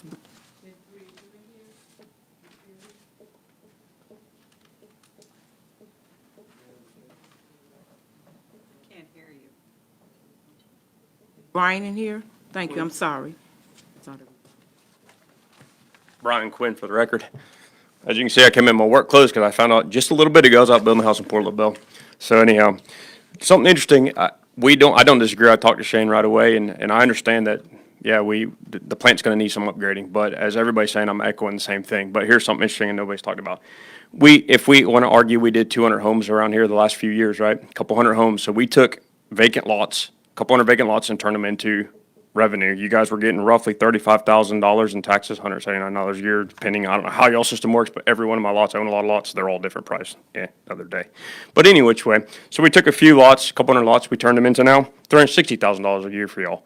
So it's a really big benefit we're doing for the county here. And to clobber us, I don't know any other word, at 125%, but clobber us. We've just finished getting just killed on lumber. So our house costs are up $6,000, $7,000 a house. Now you're gonna add this more, another whatever, several, $3,000, $4,000 again. So yeah, so what happens is if you put 10, 15 grand on a house, why are you driving to LaBelle? We're trying to drag people from the coast to come to LaBelle because it's more economical. But why? Why wouldn't you just live where all the amenities are? So we have to be careful that we don't just destroy this momentum we're creating, because I know we're going to get to a point of critical mass where we're going to be able to get those nice amenities that our customers want and that everybody would like to see and like to see the town grow. So I just would ask you all to consider to not squash the momentum that's happening here. Understanding that it needs to come, but perhaps in a structural matter over time, and maybe look at the increased tax revenues that we're providing on a vacant lot versus a completed house, because it's a tremendous number. So my person just took, several lots, keeping them for rentals, and they're paying a ton of rent, I call it rent, high taxes now. So anyhow, if y'all would consider that, I really appreciate it. Thanks. Thank you. Is anyone else from the public wish to speak? Good evening, guys. Mike Newell, small builder out there in LaBelle as well. And Brian's exactly right. We just got murdered with about $7,000 to $8,000 increase across the board on lumber and other materials related to the construction process. So all the new starts that I have coming up, I've already signed, sealed, delivered, everything's good, and I've got structured budgets. And this throws another $3,000 times 30, 40 starts, $60,000, $70,000 right there that, I got to come up with. So definitely could squash my momentum for sure. So please consider. Thanks. Thank you. Is there any other discussion? Brian, Brian, yep.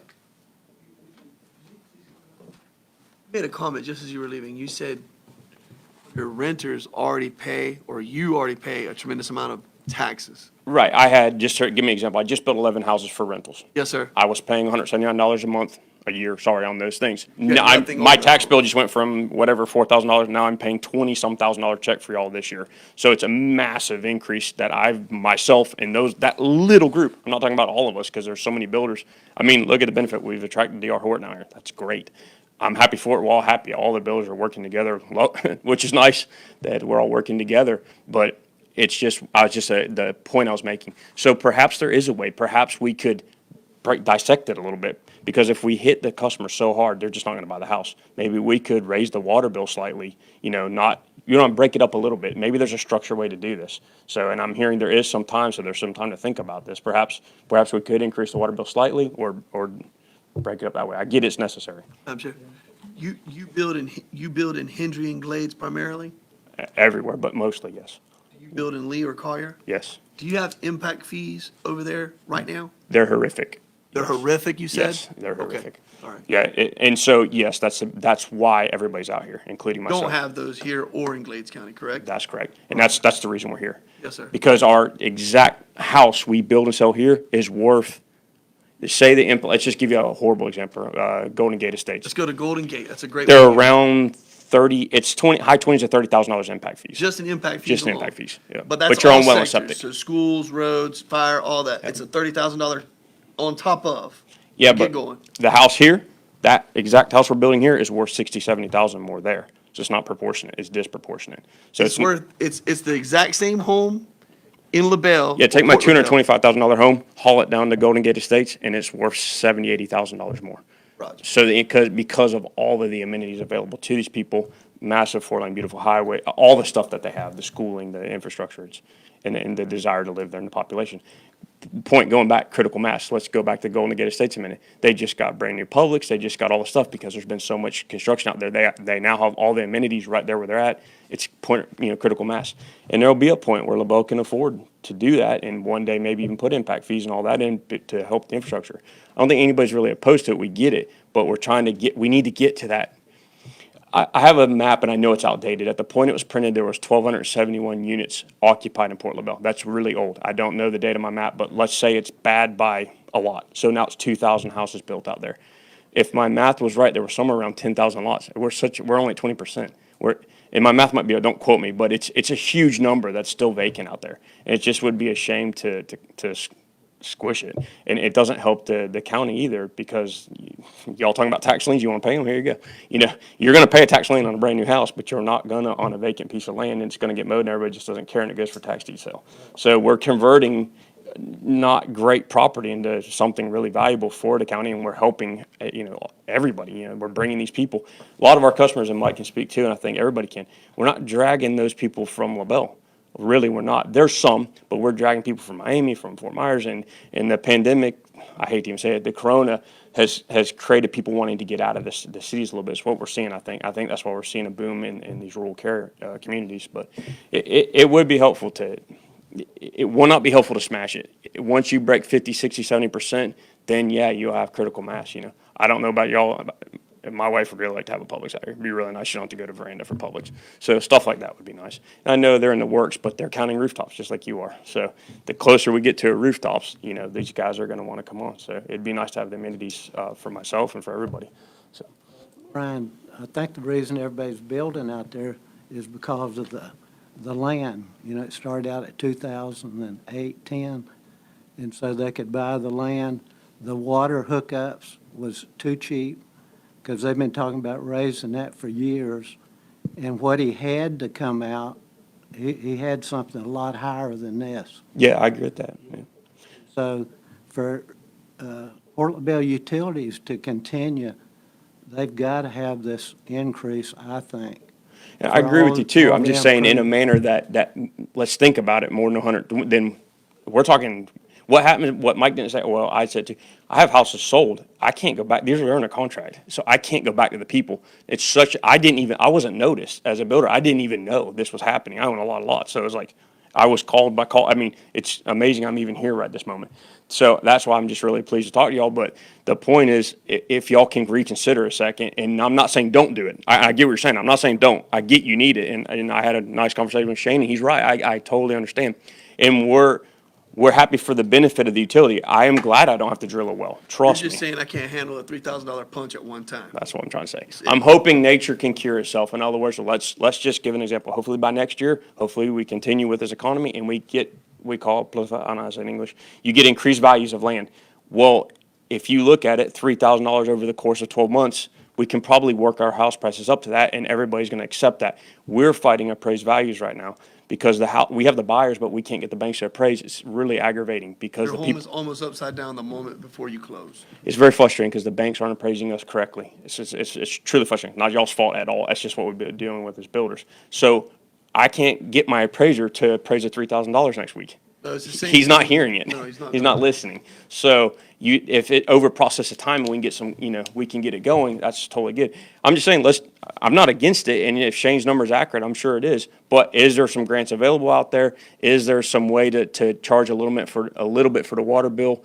Look at the gallons. You're talking millions of gallons. If you charge an extra very little bit, take my complex, for example, a few bucks a month, $5 a month. Let's look at that over all these, and let's over the next 10 years at 200 houses a year, how many are we building? It's putting quite a few more houses on. All those people paying a little bit more. We might be able to blend.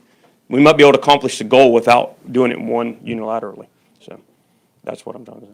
Madam Chair, I think this has been a very good conversation, and I don't know a single commissioner that's ran on the platform of, I want to raise taxes and I don't want to increase jobs or rooftops, And so, I don't know what the other options are. I do know the biggest thing for me, Jennifer, is I don't know how our contract looks with Dan DeLisi. I don't know what our initial contract was, but we need to hire him again. I'm gonna really lean on you all to hire him again because we were ridiculously successful last year.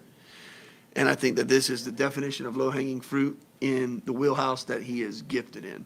And so I hope that we can cue him back up. And we're in the portion of the basin, Shane, where they're gonna wanna give us money. They being DEP in the state of Florida are gonna wanna give us money because we're showing exponential growth. We're right on the C-43, and they're gonna underwrite it. They're gonna underwrite it, and we're being proactive, not reactive on this. Can I interrupt you 1 second? I forgot completely to ask. This is not knowledge because I haven't had any time to research this. I know for a fact the city has insane excess water right now. Insane.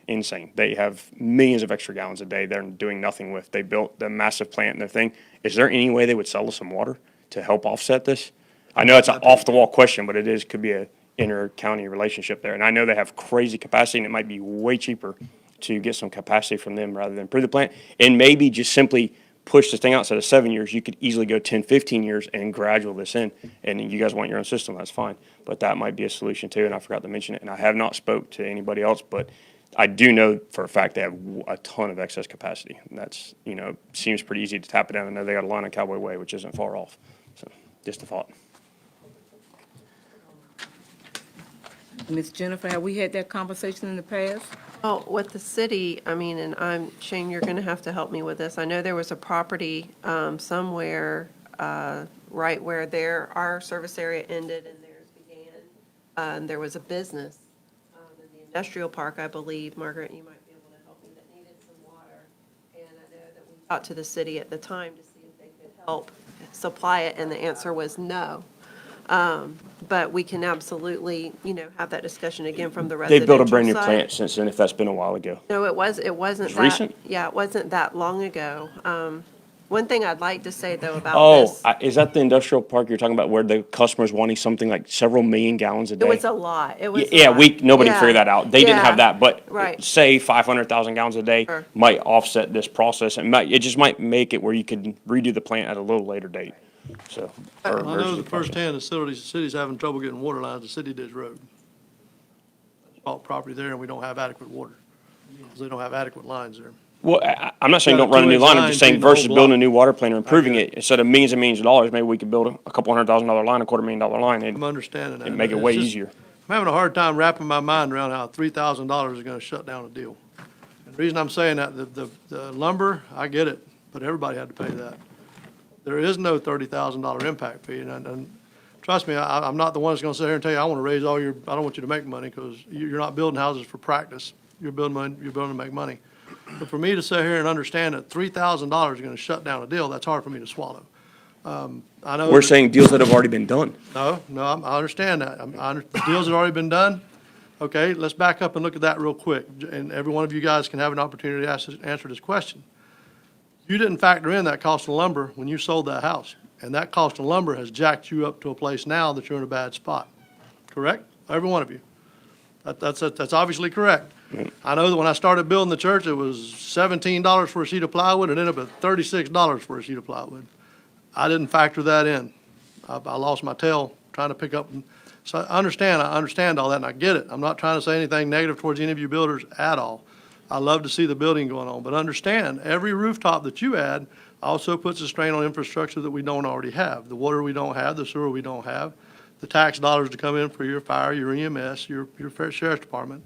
So we got to look at every bit of that, and to say that, okay, then, and this is just a hypothetical. The Say we're butts going to put sitting in this the out 5 schools. years. We're going to put it out 5 years from now, we can't start talking about that 5 years from now, because then we don't have no money to break ground. So I think we need to do something, and I agree, I don't want to shut down the economy either. I mean, but we got to figure out some kind of middle ground, common ground here that we can move forward. And that's kind of where I'm at with that, with all of you, so. I think with the recommendation Shane's got, they did common ground. They've been wanting to do this for years. Well, if I may, when it first came, it came in at a total of $6,800 about, it's been a while, and I pulled, it was actually put on an agenda, and I pulled it. And I said, no, it's too much, and we're gonna go back, and we're gonna sharpen our pencils, and we did that, and we've met, and they came up with this rate. Now, the resolution, I think was November 1st, and we talked about that in our team meeting earlier yesterday, and we acknowledged that, that wasn't a good date, and so we said December 1st. Well, sitting here listening to this, I don't think December is a good date either. I think we should maybe consider another date to be able to give them a little bit of notice to be able to implement it if that's something. Well, that, and allow them to honor the deals they have now, I can see that. We've done that in other fields. You got that deal in place, don't wreck the deal. But everything pinned from here forward, I think could be subject to that cost, because then $3,000 really isn't. Well, I don't think long-term any of us are really objecting to it. We're just asking it to go in Exactly. in a structured type What's manner the- that we can absorb it. Mr. Quinn, what's the contract time? So someone comes up and, in other words, what would we need to do? Would 30 days give you enough notice to say from 30 days moving forward to 60 days? I would, in my person, I can't speak for everybody else. I'd like to see it in at least 1 or 2 steps, maybe. Could we in, say 90 days, implement X amount, and in 90 days, another X amount? In other words, give us a incremental time to do this. Because we have, some of our issues is we're negotiating constantly. In other words, I spoke to a customer today. The house doesn't sell one day to the next. So we're going to be going back and forth, and they're working with their bank. They're trying to get approval. They finally got their approval because they got their credit right. And now 3-4 months down the road, they're finally coming back to us. They're all excited. And I'm like, oh, by the way, it's $3,000 more. And they're like, we're out. People literally are struggling with $3,000 or $4,000 on their down payment. So as a builder, we're trying to help them, but I guess there's a certain point where it becomes practice and no fun anymore. Well, that's And my- so so we're asking, in my personal opinion, to throw dates on it, and I'm talking out of turn, but if we could somehow structure it, over the course of 6 months to a year, I'm not saying don't do anything, but go up one increment, maybe in 6 months, and 180 days, and give us the time to fix this. I think what I'm hearing is we just need to structure such that y'all can plan accordingly. When someone comes in, you can say, this is what it's going to cost with this impact fee. And I think that satisfies. And the right? ability to know Whatever that customers say, number look, is. I hope you guys close soon, because in 6 months to a year, we know we have a problem here. Right. I don't think we should change the impact fee. If she wants to change the date, that's okay. The implementation of it, I think, is all we're asking to do. Hey, Madam Whatever that Chair, means. what I hear Commissioner Wills and Commissioner Harris saying is the $2,763, you're good with that number. I don't have a problem with increments. I don't have a problem with it. But I'm you're just I'm- saying, you're also receptive, you're 2763, you're good with that number, but the method of how we phase it in, you're also receptive to us Absolutely. making that transition more palatable. Yeah, I get it. Like I said, I'm building right now myself. I know exactly what they're talking about. I see Yeah. it. I'm just But asking too, though, we just because we're gotta- gonna go to $4,000 over the 1,600.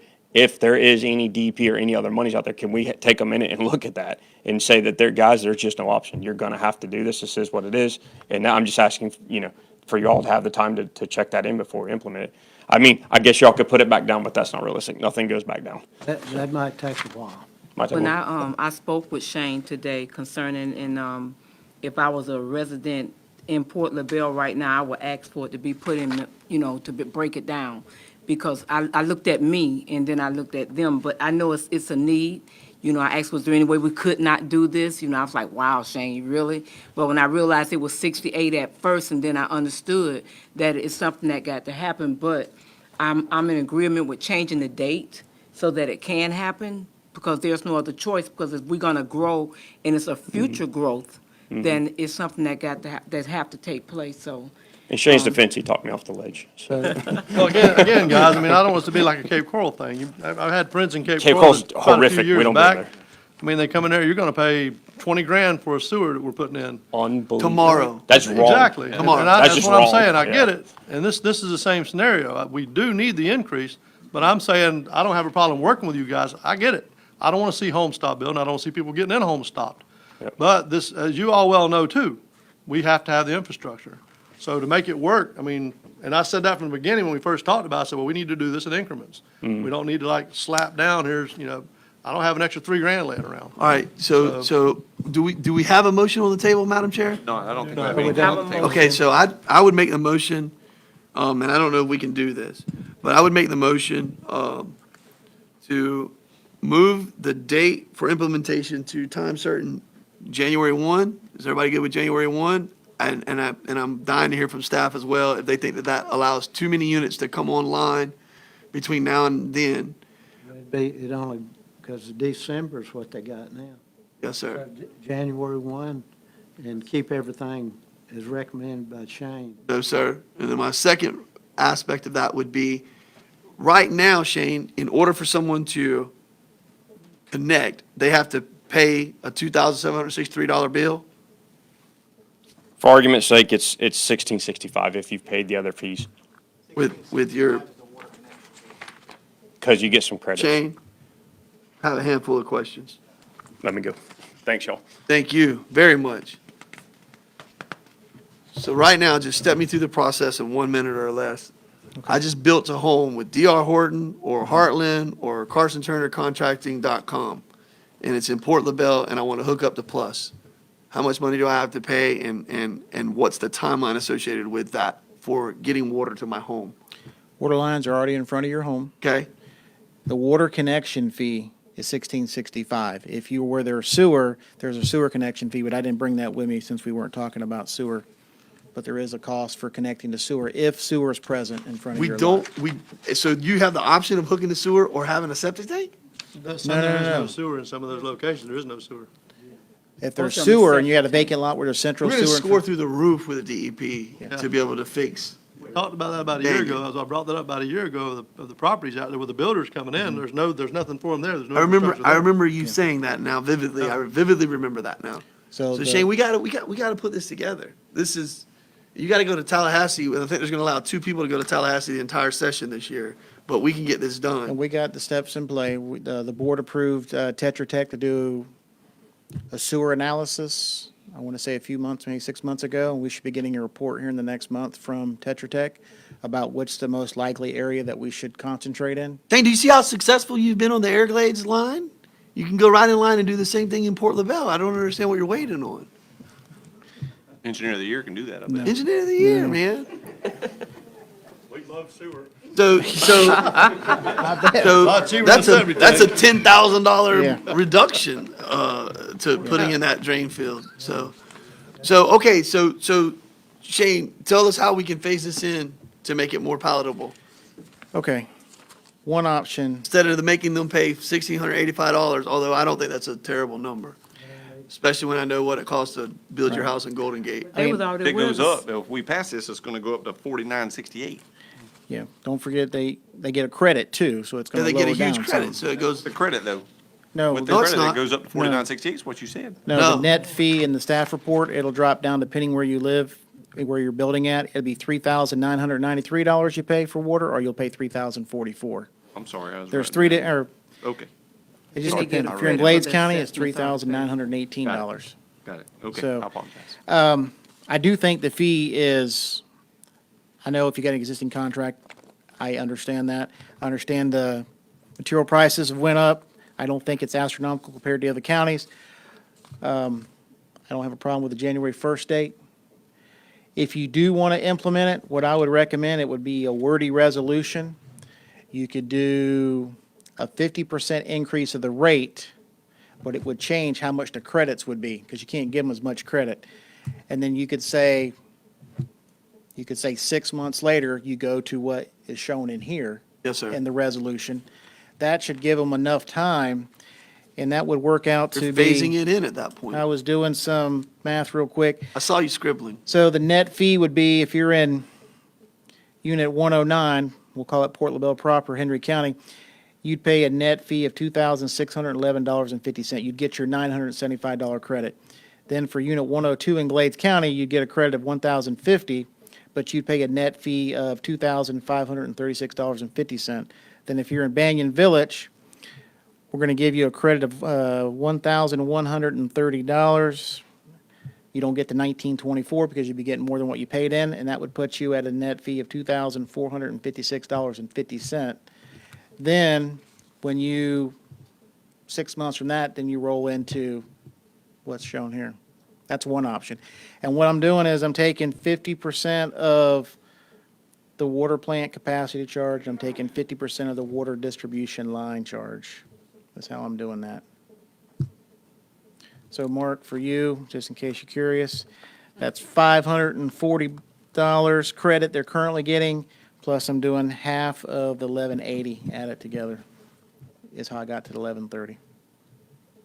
I know that's a great deal, but I'm working on my, Y'all need more time to refine that?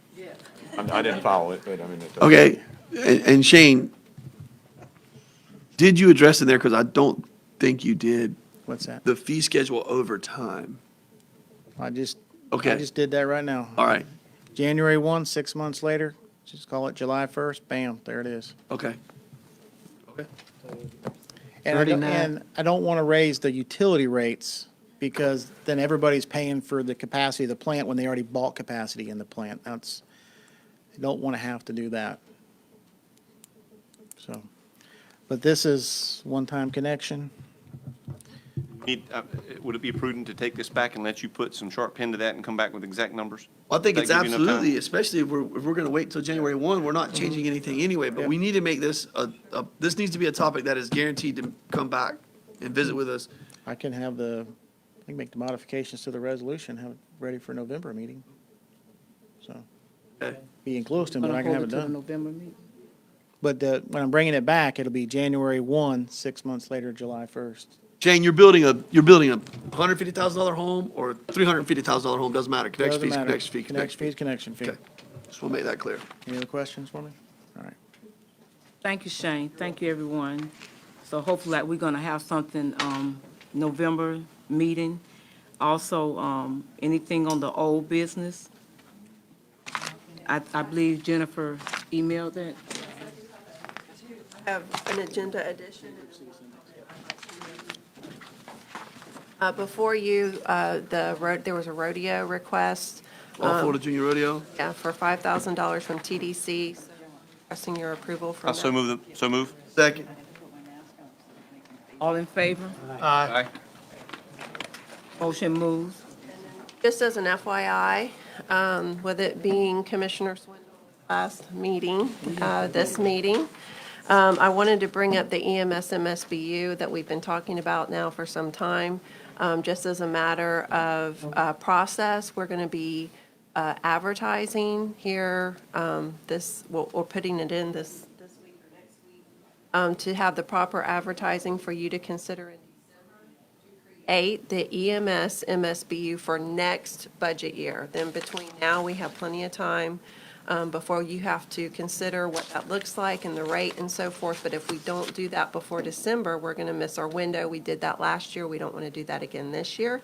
So we see it advertised, and not for anything. We hope that it's a success, and that's what we end up doing. But for whatever reason, if we get information from a consultant and it's something you decide not to do, then you don't have to do it. You can repeal the ordinance. So just wanted to bring that up for your information. Well, thank you for doing that, Ms. Davis. I appreciate it. I'm a huge fan of MSBU's and the concept of user-based fees that people pay for what you use. And I'm glad to see it. I hope it works well. I have hopes for it. And I would encourage the board to think about that for law enforcement, for a second phase of that in years to come. I think that it's just a much more stable and effective way to tax folks for what they earn. Anyone from the public wish to speak? We're going into district by, business by district. I get to go first? You get to go first. Well, I appreciate that, and I just want to take a minute, too, to just share a few thoughts and a few of my observations from the board in my, actually, 7 exact full years almost to the night. I wanted to start off by just saying thank you to the board, the residents, and everyone who allowed me the opportunity to engage in the mission of making Henry County a prosperous and productive place to live. It's been very educational, very enjoyable. When I started out, I had close family members that was like, why in the world would you want to do that for? But I can honestly say that it has absolutely been enjoyable with very, very few and microscopic contentious moments that we all handled very well, I would say. You know, and no matter what you do, there's always some inevitable adversity. I don't care what line of work you're in. And I think as a board, I think we faced some pretty good ones, didn't we? If you think about the last couple of years. Horrible economics. You know, by the time I got on the board, we were still scraping pennies together out of Charles Chapman's couch to make payroll, and that was always fun. Hurricanes. It was a tough go during the hurricanes, but man, did we ever work together and sweat and work like crazy together, elbow to elbow with each other and with staff and with community members to pull together. I don't think I'll ever forget the monkey people fights. That was pretty special, and so that was really educational as well. But you know, through all the adversity, I think that we as a board and staff really worked good together and improved. That our staff never failed us. Our staff worked hard. We're not perfect. Our staff's not perfect, but you know, that's what separates us from many other communities, especially some of our surrounding ones. As we sit in some of the FAC meetings that we would go to, and we would listen to some of the horror stories about some of the other commissioners and some of the other things that go on around the state, it just made me so much more appreciate what we have in staff. We have some consummate professionals that are the best in the business, and I'm honored to work with them. We changed county administrator about 1.5 years ago, and never seen a ripple in the water. The leadership continuum never stopped. And that's unheard of. Who does that? Who changes their CEO of the organization and gains a stroke without anybody even noticing what happened? So that just goes to the testament of the folks that we hire. My leadership principles pretty much revolves around distributive leadership. I believe in hiring good people. I believe in empowering them. I believe in giving the authority commensurate to their position and allow them to act. And as you look across the county, I think even sitting in this room, we have some of the best folks that could work anywhere. And we're honored that they're here. They're here for various reasons, but I'm just honored that they're here. As a board, I'm sure we're not where we want to be. You know, everything from code enforcement. I think that's a worthy fight that Commissioner Turner has thumped, and it took me a long time to come around to the true meaning of what he was getting at, but 100% buy in. And I know that as a board, it's always difficult to look at ourselves and be happy or proud, and it's always easy to point out what we don't have. But I think that as you look at what we have done collectively as a board, I'm very proud of it. If you look across what we've done in 7 years as a board, we've done it through different political affiliations, for different backgrounds, for different races, through male and female, and for different interests. But we've always worked together. I've never seen this board, other than disagree on topics, I've never seen any of us stomp out. I've never seen any of us get mad. I've never seen any of us do anything other than shake hands and say, I love you most of the time, and I'll see you next time. And I think that what we've done is we've proved that through the servant heart, that leadership engaged in government is still the right thing to do. It has restored my faith in government, has restored my faith in the process, especially when folks with servant hearts work together for the common goal of a community. And I think that's what we've done. So I want to say again that I'm unbelievably appreciative to my time, to the staff. What a phenomenal staff that we have. And I'm very appreciative to the board for the engagement that we've had and the education that you provided me. With God's blessing, 1 week from tonight, I hope that I don't end my affiliation with this board, but I continue my affiliation with this board, but in a different capacity. At that point in time, I hope that I'm able to continue working toward the same goal of making Henry County a prosperous and productive place and an educational place that you would want to live and bring your children. And that's going to take some more creativity from this board. It's going to take some willingness to work together on levels that we've never seen work before. And so I'm excited to do that, and I'm looking forward to it. So I'll miss you, but I won't be far. And I know that we'll be engaging on different levels. So thank you all, and thank all of you as well.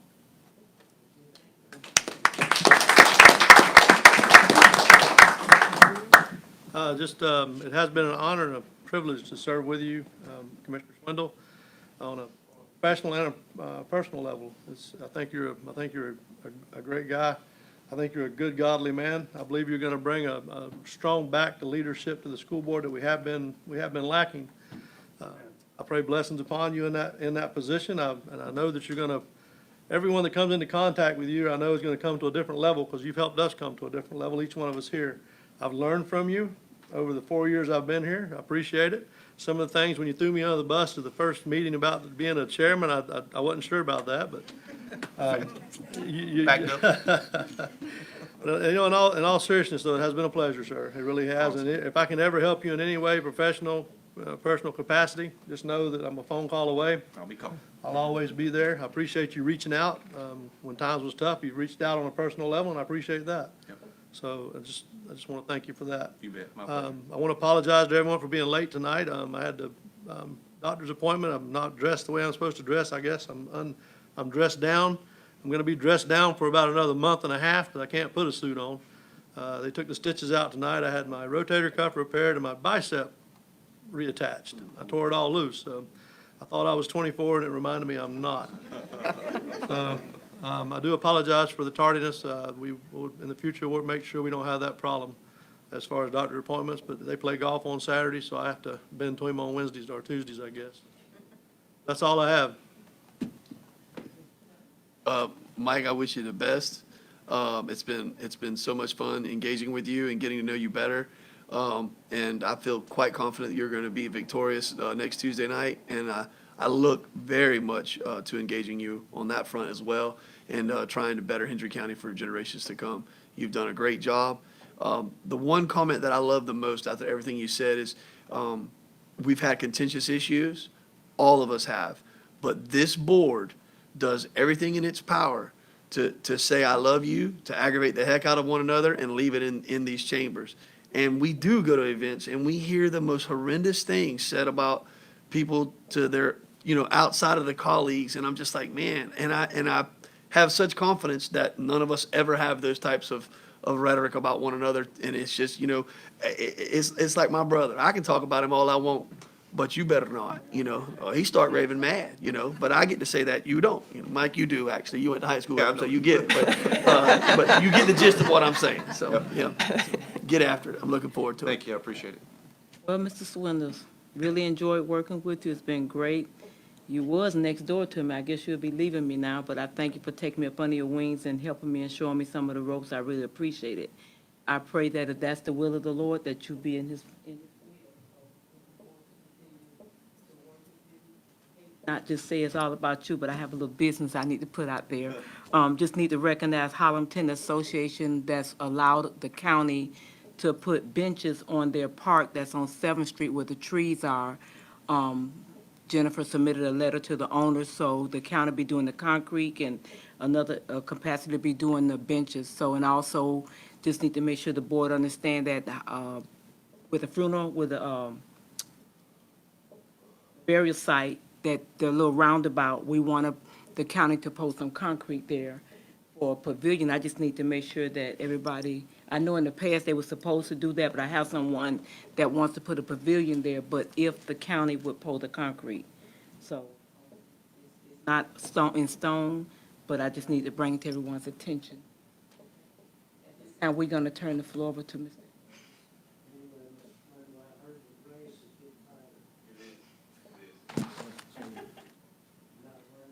No, I'm worried, yeah. Anyway, it's been a pleasure to serve with you. I will continue to serve with you on the school board. Do business with them too. Sidewalks there too. I'll be working with you on that.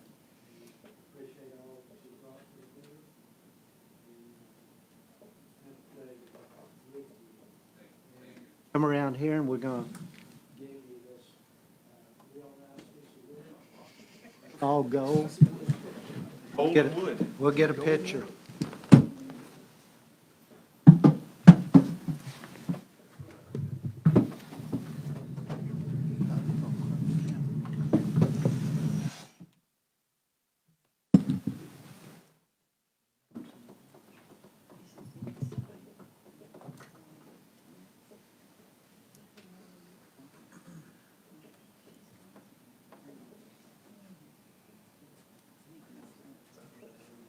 Anyway, with our greatest appreciation, we hereby present Michael Smith with this award in recognition for his ongoing commitment and dedication service as the Henry County Commissioner, 2014 to 2020. Awesome, thank you.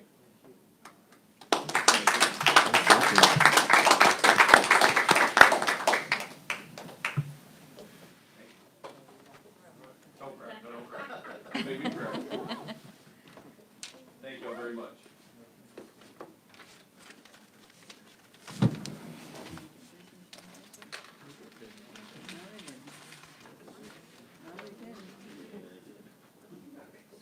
Nothing else to be said, consider yourself dismissed.